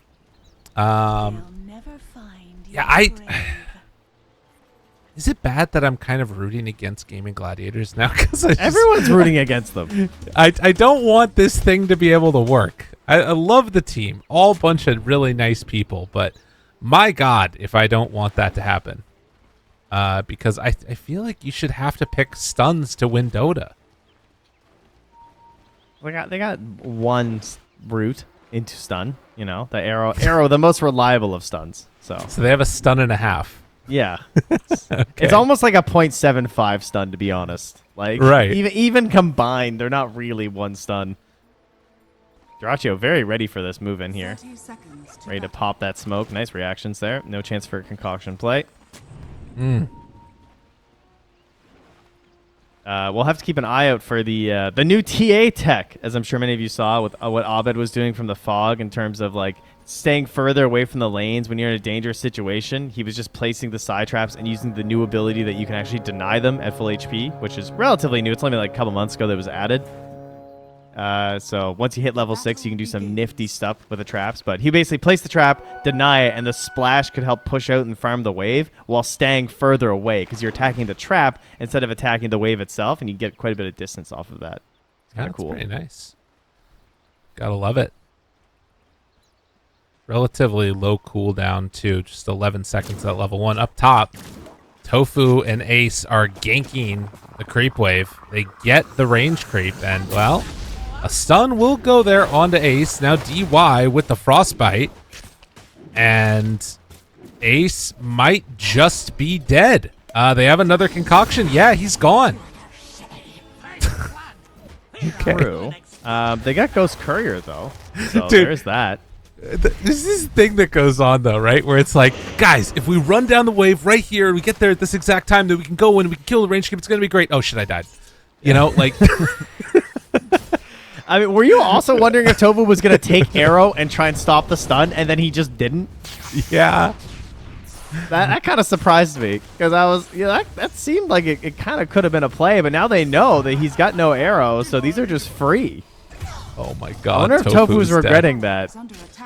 Oh no, this is not what they want to see. A bit of a tough start here for Gaimin. You know, but we said they needed a stun. They don't even have the one stun that they had. I mean, this one stun, the stock, the power of Unstable Concoction has never been so high. True. It's just incredible. He's just waddling at them. They have nothing to do. Also, Broodmother with no webs is so funny. Oh, yeah. Like, this is just great. I love watching this spider squirm. All right. Well, other lanes here. As you can see, mid lane 8-4 to the 2-0 of Quinn. Hold up. Quinners. Yeah. This is not what he's used to seeing.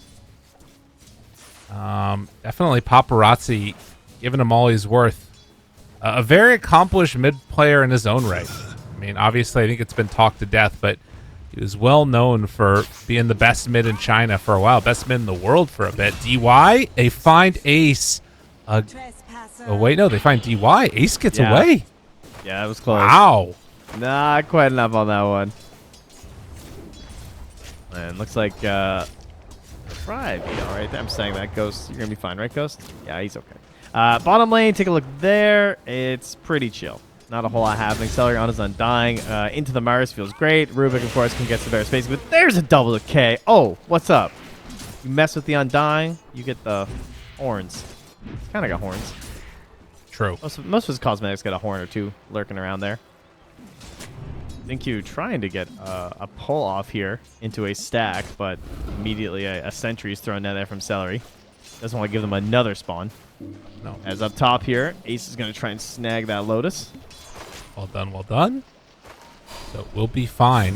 And Tofu salving back up. In towards mid, it is still a dominant performance being put on by Paparazzi, standing on his cliff. 18-5 versus 9-0. What? I looked away because I thought it was starting to even out. That's why I went bottom. I was like, oh, okay, Quinn, he'll start pulling it back. Dude, the pull under his own tower. Yeah. All right, and to die. The change too. So now Flame Guard level 2. It's a little bit smaller of a magic barrier. Those changes that came out. I don't know if that number ends up being the full amount, but was able to break through the barrier on Paparazzi with the 1-1-2 build. Yeah, that's pretty nice. Gotta love those tiny little changes to this hero. Oh, Quinn goes for it. Paparazzi takes the water rune. Moving in with XinQ. Quinn in trouble. Quinn going to die. Paparazzi takes him down with a little help. As Celery comes in here, he's like, I have to kill that range creep. I have to do it. Wouldn't have been back, Quinn. So at least he removes the other water rune there from Paparazzi's bottle. That is a good rotation from Celery. What's he going to do now? I mean, there's action up top here. The concoction's coming out. That's what he's going to do. XinQ makes the move to help out for this kill. And Ace pulled back in. One more punch and done. Celery tries to get in position. Will manage to take down DY, but instead it's XinQ that takes out the tombstone. Ghost throws the concoction and just walks away from the Undying. Yeah, mid is a problem. Paparazzi's half a level ahead. And he's getting a refill. So thank you kindly, team. Jeez. And he's playing with CM on Storm. Yeah. DY! Do you see that? He just walks up and frostbites like it's nothing. That was petty. That's what that was. Yeah. Then he walks away like he's not going to come back and do it in 2 seconds. Oh my god, Quinn. Oh no, Quinn. Quinn in trouble. The blood grenade. He's getting the treatment. Oh no, Quinn. Well, he's going to have to walk down mid and resist all impulses that are built up to not just continue. Quinn Ow, more like Quinn Ow. Oh, God. Because he's getting bopped. They're just really putting the treatment on him. There have been so many rotations mid constantly from Xtreme. Well, they did sniff out a few observer wards here, realizing that the vision's on point in that mid lane, so taken away there. It's a regen rune. Oh, that's a disappointed Storm Spirit Paparazzi. That one's going to hurt as it spawns up top. Up top, Ace, though, he's dead. Oh, man. Xtreme, they're coming back with a vengeance in this. And Quinn will get the regen rune, much needed. As anything will be helpful for him to try and get his game back under control. Now, last game, though, JT, similar situation with Dyrachyo, right? They got left alone in this 1v1. They both got farmed up. Dyrachyo goes on to farm the whole map, and JT kind of struggles to get a lot done on the Legion Commander. But JT, there's two heroes that I think of. I think of as Magnus, and I think of as Mars. This guy's got a great Mars. So, number one, a little bit more capable of, like, the farming, I feel like, in terms of, like, wiping out the waves and staying consistent on the net worth, but also much easier on the rotations, right? Arena, a little bit more reliable than Duel. You can get multiple heroes. It's a bit more confident when you move out, particularly before a Blink Dagger. So, we're hoping that, for Xtreme's sake, that JT can get a bit more done here, as the Wisdom Runes, just 1 for 1. It is JT that takes it, though, so he's going to get a quick 6. Keeping up with the Dyrachyo now because of that. And the rotation starting to head top, it looks like. They are underneath their own ward, but there was a ward up on that high ground that I think spotted Paparazzi heading over. So they're going to realize that this move was being made and will be able to hide behind the tower. Yeah, Quinn clears the wave mid as well and just immediately jumps into the jungle as he's on his catch-up game here. He is the lowest of the cores, even below Ace, who has died 3 times. Oh, no. Arrow. Oh, that is not what they wanted. Ghost backing away. Staying alive. Support's got there in time to help out. And, whoa! Big Papa runs in, finds him there, and kills him off. DY the one that gets the touch. Oh, Paparazzi, man. 2 great games. Ember to the Storm Spirit now. Couldn't carry it himself in the first game, but now starting off with Treads and Falcon Blade, he's ahead of the Alchemist. Yeah. He's had a pretty great lane. Yeah, I mean, Alka's had a relatively free lane, and Paparazzi's still... I mean, he's 2-0-1. Like, he's having a good time. Quinn does have a shield rune here. The arrows here as well, but it's a lot of damage to get through. Ooh. Dire's bottom tower is under attack. Still thinking about it. And wanting to put the pressure on. Meanwhile, up top, they go on to Celery, find him for the stun. A couple hits. Ghost takes the kill. I've never seen Concoction do so much work in a game. It Yeah. just looks free. He just presses the button. Ooh, Courier. He got them delivered at least. Paparazzi. Dire's middle tower 2 remnants. Quinn could think about going for this if he wants. Is going to get some pressure on there. They're waiting. They're baiting. He didn't see Xingqiu. Tofu's over there too. Dodges the arrow. Paparazzi goes on in. Zips away. Finds some time. And won't be able to get anything else done. Barely able to survive on that one. Does have the arcane ring, but not gonna be enough to keep him out on the map. Just wants to go back home, get fully regen back up here. So they could put some pressure on that mid lane, but kind of difficult as it gets wiped out by Xingqiu. JT in the meantime just holding on down bottom. Hasn't made that move. He is going a little bit of a different build, it looks like, as you see DY rotating through the jungle. Mars is queuing up after some phase boots the Yule Scepter. The setup. As Quinn. ED. Nice try by Quinn. Didn't end up working. Wanted to slight and steal the rune. Yeah, it's an interesting choice. It gives you some good defensive capabilities versus the only real lockdown combo they have. If they miss the timing at all on the Bola, like, I mean, it would have to be essentially perfect, right? Of just being like, oh, root arrow, like you should be able to dodge it using that, which is pretty neat. Yeah. Could also catch Quinn if he's in the middle of the fights. You could let's say he's trying to dive in with Flame Guard, feeling all bold. You get the Yules into the spear. He loses Flame Guard. That could be something. Yeah.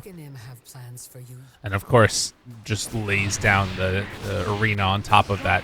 Now, Dyrachyo AFK farming. They're scanning to see if he's there. That should give the signal that he's back towards the other camps, but already away. Dyrachyo, recognizing the potential danger, is going to head over towards the Ancients and try and clear through these stacks, it looks like. This is nice. Yeah, Dyrachyo, he didn't pick the brood this game. Still has the spidey senses on the ganks, though. Let's see here. What's he at? 5,100. Everyone's lurking nearby. Seller's like, yeah, I could use some XP. That's fine. Okay. Don't mind me. I'm just defending you. I'm not leeching XP. I'm keeping you safe. All right? Absolutely. That's what support players are doing this whole time. All right, so casual, like 700 gold. That's pretty nice.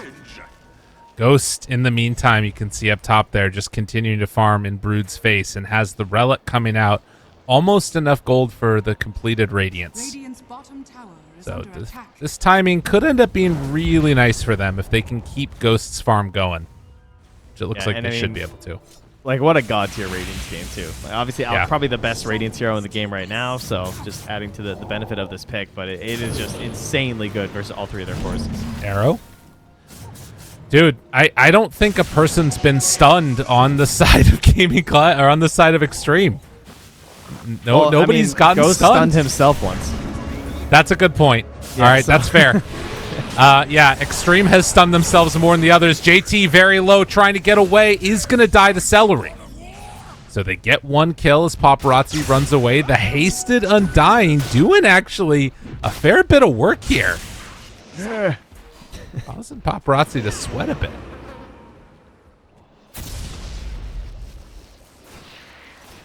Well, Ghost still doing his thing, though, as the courier will bring Talisman across the map. Doesn't look like it's getting sniped out by anyone.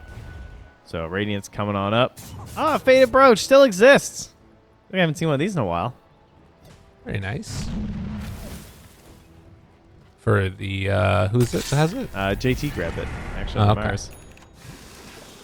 Oh, Ghost. Time to farm, and he got some golems. He's happy. I'm seeing the way that this game is going, and I'm really liking what Xtreme is doing. I feel like they're in a really good position right now. Radiant's bottom tower is under attack. Yeah, overall, I think they're feeling pretty solid about it. Right now, Xingqiu still has a bit of time left on this Sleight of Fist. I wouldn't mind seeing a smoke play where they try and get something done with that. Currently, Xingqiu's also just like sitting under this ward. Could be in trouble because of that. Oh, Yeah, meanwhile, this they're is, killing Tofu with Freezing Field.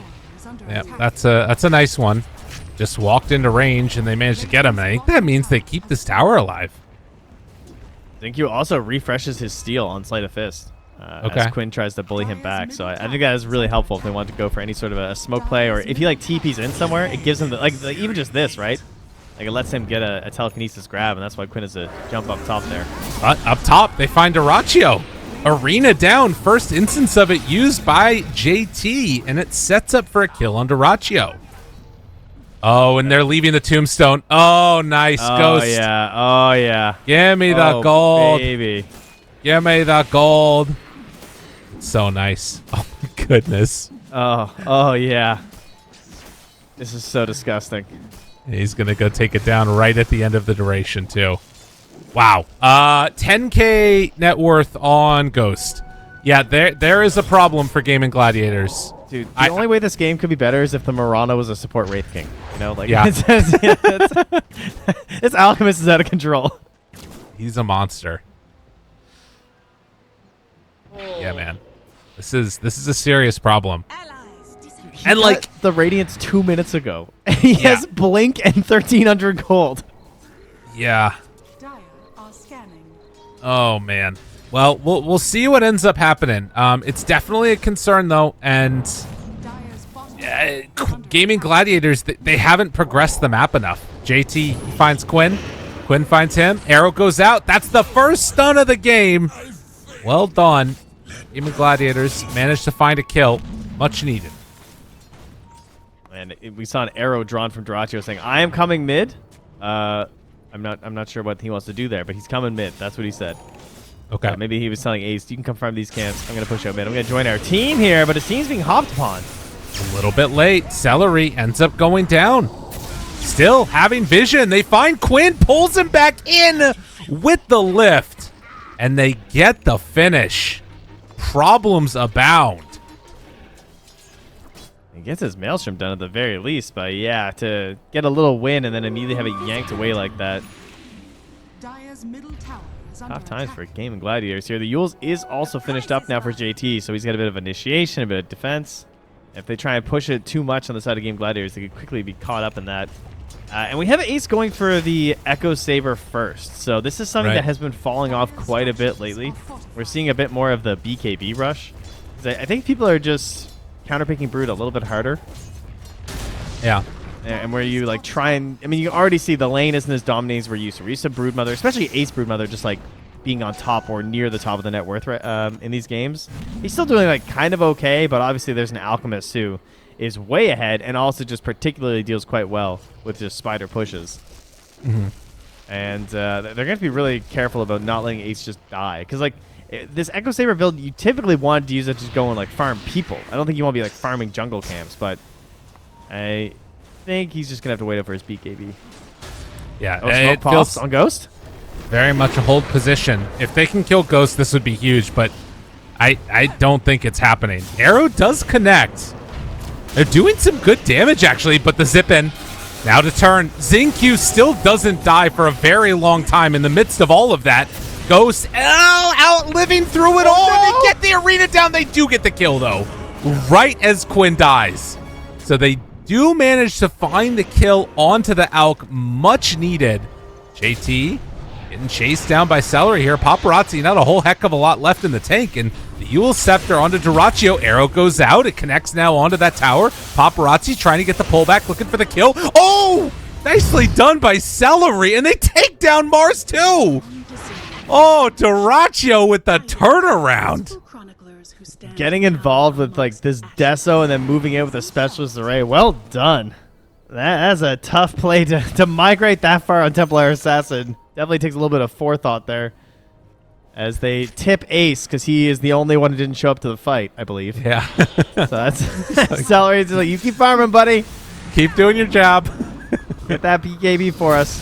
Well, Ghost, though, with a little bit of vengeance, ready to take down Tofu here. Oh, looks like you missed the lead. I still go. I mean, it was a good fight. It was what they needed, finding Ghost right at the start. We'll see if they can keep that type of momentum going. But as for now, a little bit of breathing room for Gaimin Gladiators. Yeah, and Ace now has the option for the BKB too. Yeah. As he's going to bring out the hammer as well as the recipe, and has his Echo Saber he's going to disassemble here. So yeah, he's going to pull out that BKB. Can maybe get involved in the next one here. But speaking of BKBs, got one Alchemist. He's probably not going to die again anytime soon. Doraccio. Whoop. Dude, that's step back. I didn't even know if they knew that they were coming. But, they find Ace, though. BKB reveal? Okay. Root onto Ghost, saving his BKB. Pops it now. Ow. Still hurts. Yeah, that one hurts. Does not have an armor item yet. Thinking about some more chase, and the freezing field not going to be enough. Big hits coming in from Gaimin Gladiators. Xtreme had a very solid lead coming into these last couple of minutes, and Gaimin Gladiators just slicing and dicing them. Well, think about how close they were to just blowing up Doraccio. Yeah, that was a freebie, you know? This Yeah. is just a Templar Assassin who was going to be stunned up with all these instances going. Like, gee, was almost certainly dead, but able to step back into that tree line there, and they missed the connection, the self-stun. And the quick turnaround potential that's there when you're trying to dive someone near tier 2 was evident very quickly. As we approach 21 minutes here, it's going to be Wisdom Rune time.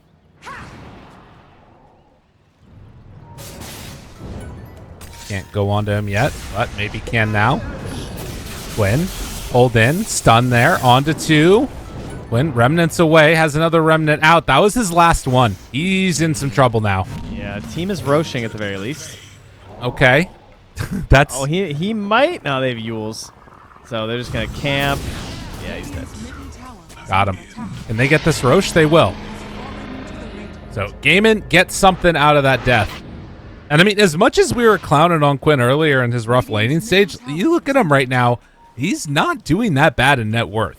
Like, everybody's sort of caught up in a pretty good way, it feels like. It's just Alka's huge. Yeah, Paparazzi is 3-1-4. Quinn is 3-5-4, but they're about the same net worth. So, yeah, couple more deaths. That's okay. You get there. Radiant's middle tower has been Tower gets denied, and Doraccio farms up all these stacks. Him keeping up with the Alk is the other big thing. And as long as he can sort of stay alive through that first salvo of not getting bursted before he gets BKB off, he should be in an okay spot. Ghost is just going down the path of the very common Alk items. And the AC next is Doraccio. Finished off this Tormentor. Who are we going to give it to? Tofu. Okay. All right. Let's see this new leap projectile. I do love the way you can choose a different direction you want to leap. It looks funky, but I do like that one a lot. Also, leap not breaking in moonlight is kind of cool. Yeah. Be helpful at times. Radiant's middle tower is under You know what's really helpful though? Philosopher's What's that? Stone. It's a good one. It's gonna let DY purchase up a gem for the squad here. True. Oh, and a 2,000 gold lead into an Alchemist lineup is something that you can feel pretty proud of for Gaimin Gladiators. For Xtreme, things definitely feeling a bit more stagnant, and it's kind of feeling that more group-up style that we saw from them before.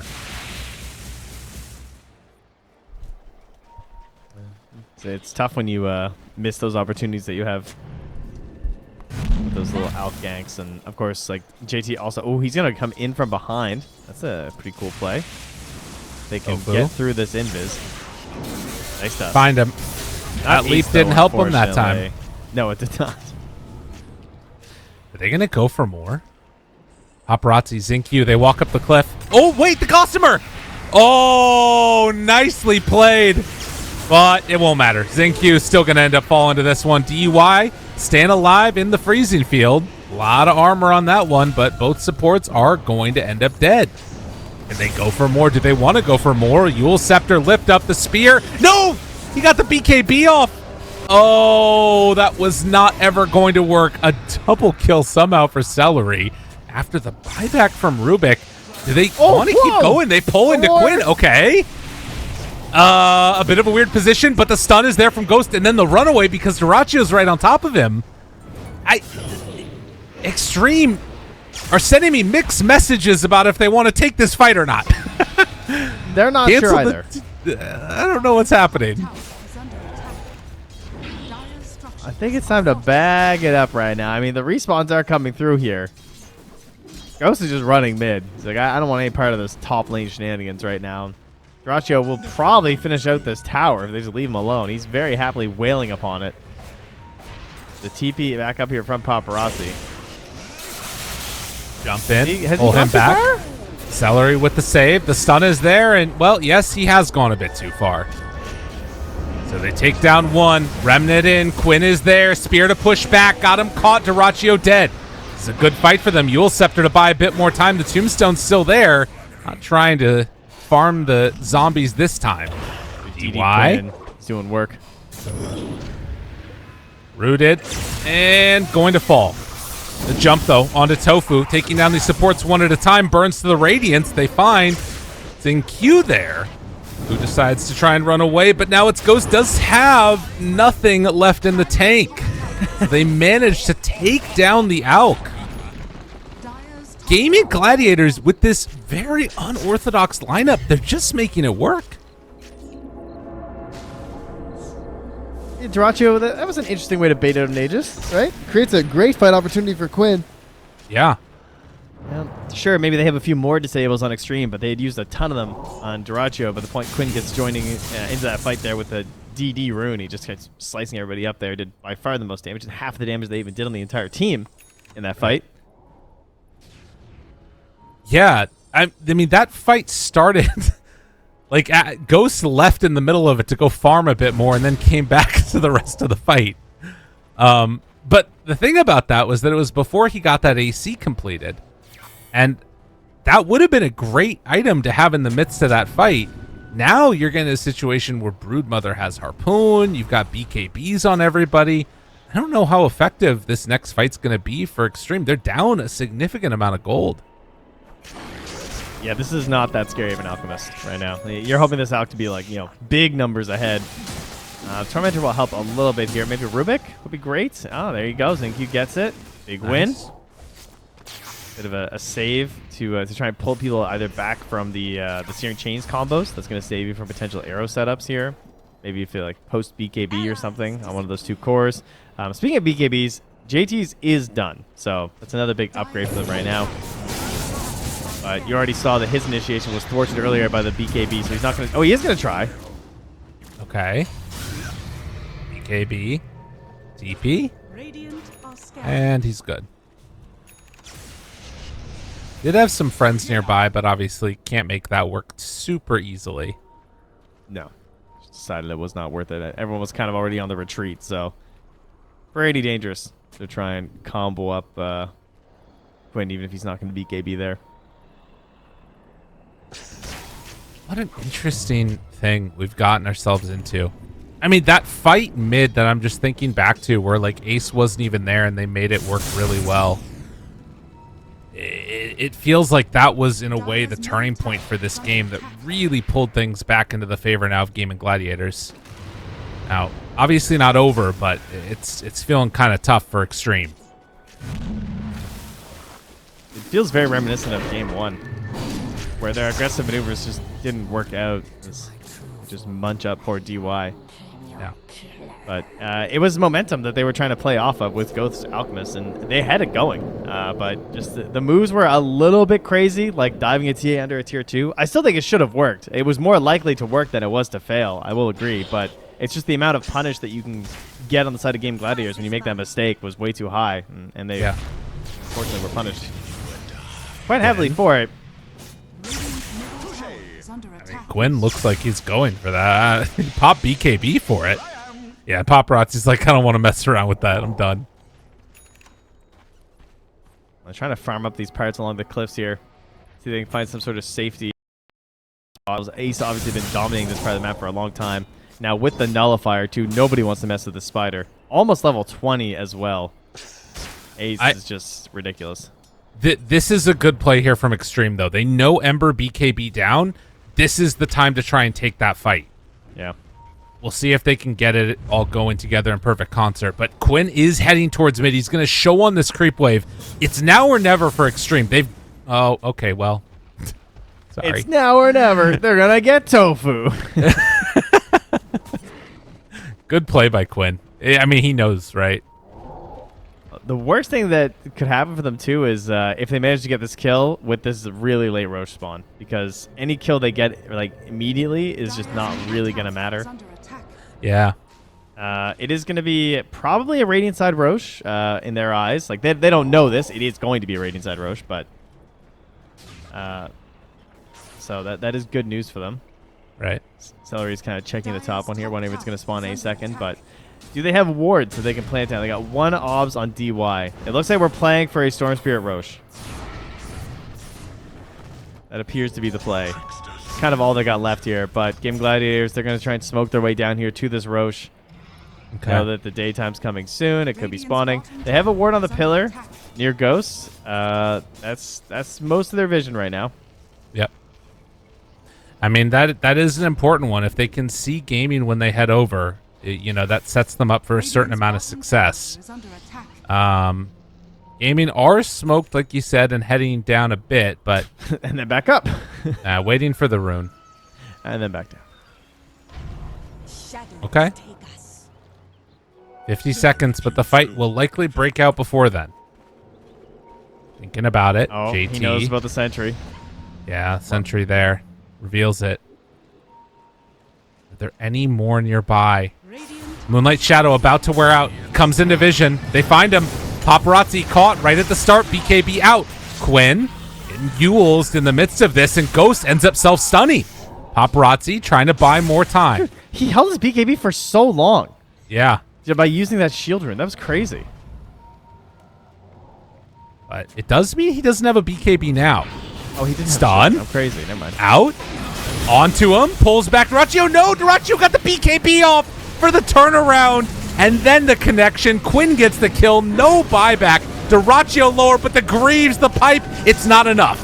They managed to take him down, but the buyback comes out from TA. And with that buyback, they have to run, but there's no running. The 2 stuns that they have are enough to find and kill that Alchemist. In Gaming, they just make all the different types of drafts work.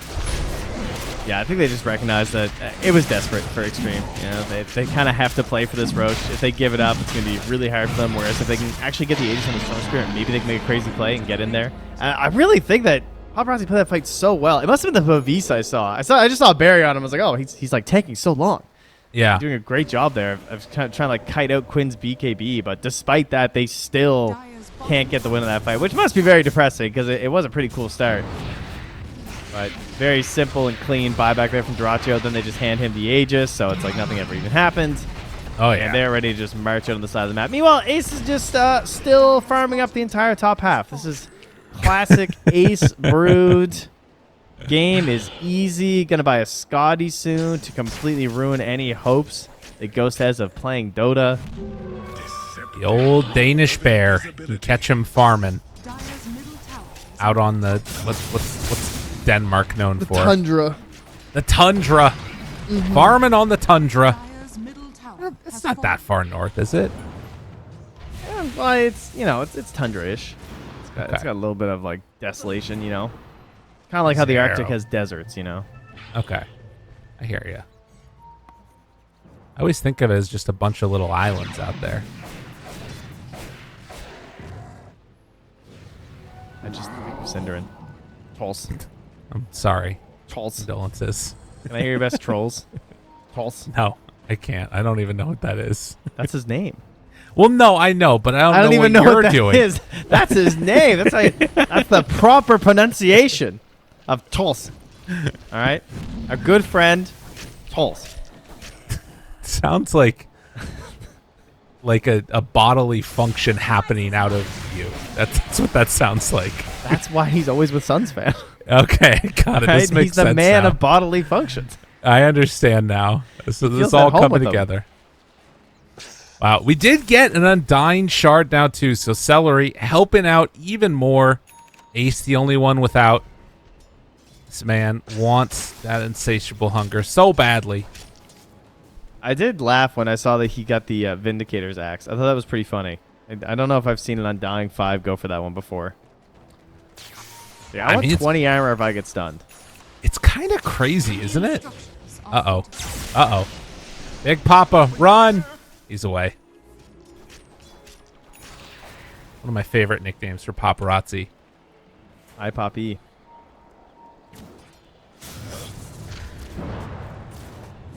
Oh. After a rough early game, I'll say this. You know, some of this bold. was... Will it be bold? Just let me know. Okay. So, some of the, early... Some of the moves you could definitely lay out to Xtreme Gaming, making some misplays, but Gaimin Gladiators knew what they needed to do to win this game. I was really impressed with them here. This is... I think this team is pretty good at Dota, Trent. I'm not afraid to say it. My God, it was a mistake. Push back, catches there onto Duraccio. He's dead. Duraccio himself has been accomplished. Now Quinn throwing out those sleight of fists. Will it be enough? BKB turnaround, trying to escape. The Force Staff will not help the Alchemist as they throw down the arena. Remnant away. Well, old Ace is stuck there for a moment, but will it be for that long? Oh, we throw him inside the tombstone, hiding out inside of it. They managed to find the stun onto DY, nullifier, and dead. Tier 3 tower about to fall down here as Gaimin Gladiators continue to assert dominance. No elk for 50. The old Indiana Jones there. But not the Temple of Doom. It's the Temple of Save. The Temple arrow. Oh, the one arrow. It hits on the paparazzi. Spear goes out. JT goes down. DY with the dieback. A double kill there. 25k gold lead as Gaimin Gladiators look to take a second set of racks. These glyphs trying to just hold out for maybe one last run at them. But Gaimin, they're ready to end this game. They know it could potentially be a long day of Dota to be played, and trying to clean it up as quickly as possible. The creeps are actually pushing it out mid. If they kill the wave top, they could run out of creeps here, but it doesn't look like they're going to have time. Not quite quick enough. Mars in position. Arena back up. 18 seconds. The run forward. They find and kill Xingqiu. Xingqiu buys back. They have mega creeps. Gaimin Gladiators. They find Quinn for a moment. The spear connection too. Oh, but the tombstone comes out again, keeping him alive. Quinn eats the cheese. The run forward. GG is called. Gaimin Gladiators with the 2-0. Such a better start to this game, though, from Xtreme Gaming. Very disappointing for them for sure, but just the defensive capabilities and the rotations from Gaimin Gladiators were a bit too much. They had a good read on how Xtreme wanted to carry through on that game. They knew they had this Mars who went for the early Yule, so he's kind of combat ready, and he wanted to play with that Alchemist. And you know, Ghost, he just misses like a couple plays to that Blink Dagger, and that's all it takes. The momentum shifts so quickly because when you give up that top part of the map and you say, I'm getting aggressive, I'm going on the move, you give so much to that Broodmother that you need to be successful. And that's why the hero's so good, because she punishes mistakes harder than virtually any other hero, because when you give her map space, she is going to get the most out of it. Man, that is one of the best reasons that we could think about. And it's interesting too, right? Because when we were thinking about how the game was going to go, we thought it was going to be inverted, that it was going to be Ace kind of playing together with the rest of the team and then giving the space to Duraccio, but you can run it both ways. It both works. It's all good. And again, another impressive showing. Gotta say also, again, how badly it started. I'm looking here at around like that 8 to 10 minute mark. Every one of the cores on Xtreme Gaming was popping off. It was only Dyrachyo that was having like a somewhat okay game. And they just managed to pull it back together. Super early Radiance did not matter. What an impressive showing, honestly, from Gaimin Gladiators. Like I said, I'm not afraid to say it. I think Gaimin Gladiators are pretty good at Dota. It's just that's why you made it so far. You know, it's your just like really distinguished view of the game. You know, you can really get in there and break down the numbers where no one else can. It's true. So thank you for that. Thank you for noticing. And well, you know, that's my job as the analyst. I have to find that. It's tough to find your positive qualities here, but that rotation mid from Dyrachyo where he joined that one fight and just shows up where they're like desperately chasing to try and really ruin Ghost's game at that point, and JT had that defensive arena and they still kill Quinn, but then Dyrachyo just like pops out like this carry player actually appearing for an important battle at that point in the game was pivotal to them winning this one. So definitely have to give some shout outs to that one for Dyrachyo, because not the easiest thing to do on a Templar Assassin to ensure that you're going to be there. But that's part of Dyrachyo and why sometimes he seems to be in a weird spot. Sometimes he feeds a little bit. He's trying to stay close to the team, make sure he's there for the important fights, and it worked out in that one. Disappointing for Xtreme, and that's Gaimin Gladiators surprisingly picking up their first 2-0 of the group stage. Ooh. And having now played most of what would be considered the stronger opponents with only 9 Pandas and OG left to play, they are definitely looking like they're probably going to be in the top. But hey, you never know. OG, of course, is able to pull out some wins. They've already won Xtreme, and this was kind of close. They won GG, so maybe they can knock down GG a little bit. Well, we'll have to find out. Still to come later on throughout the rest of this group stage. But for now, we got to go get ready. El Clasico trend. It's coming up. Tundra versus Liquid in just a few. So stay tuned, everybody. We'll see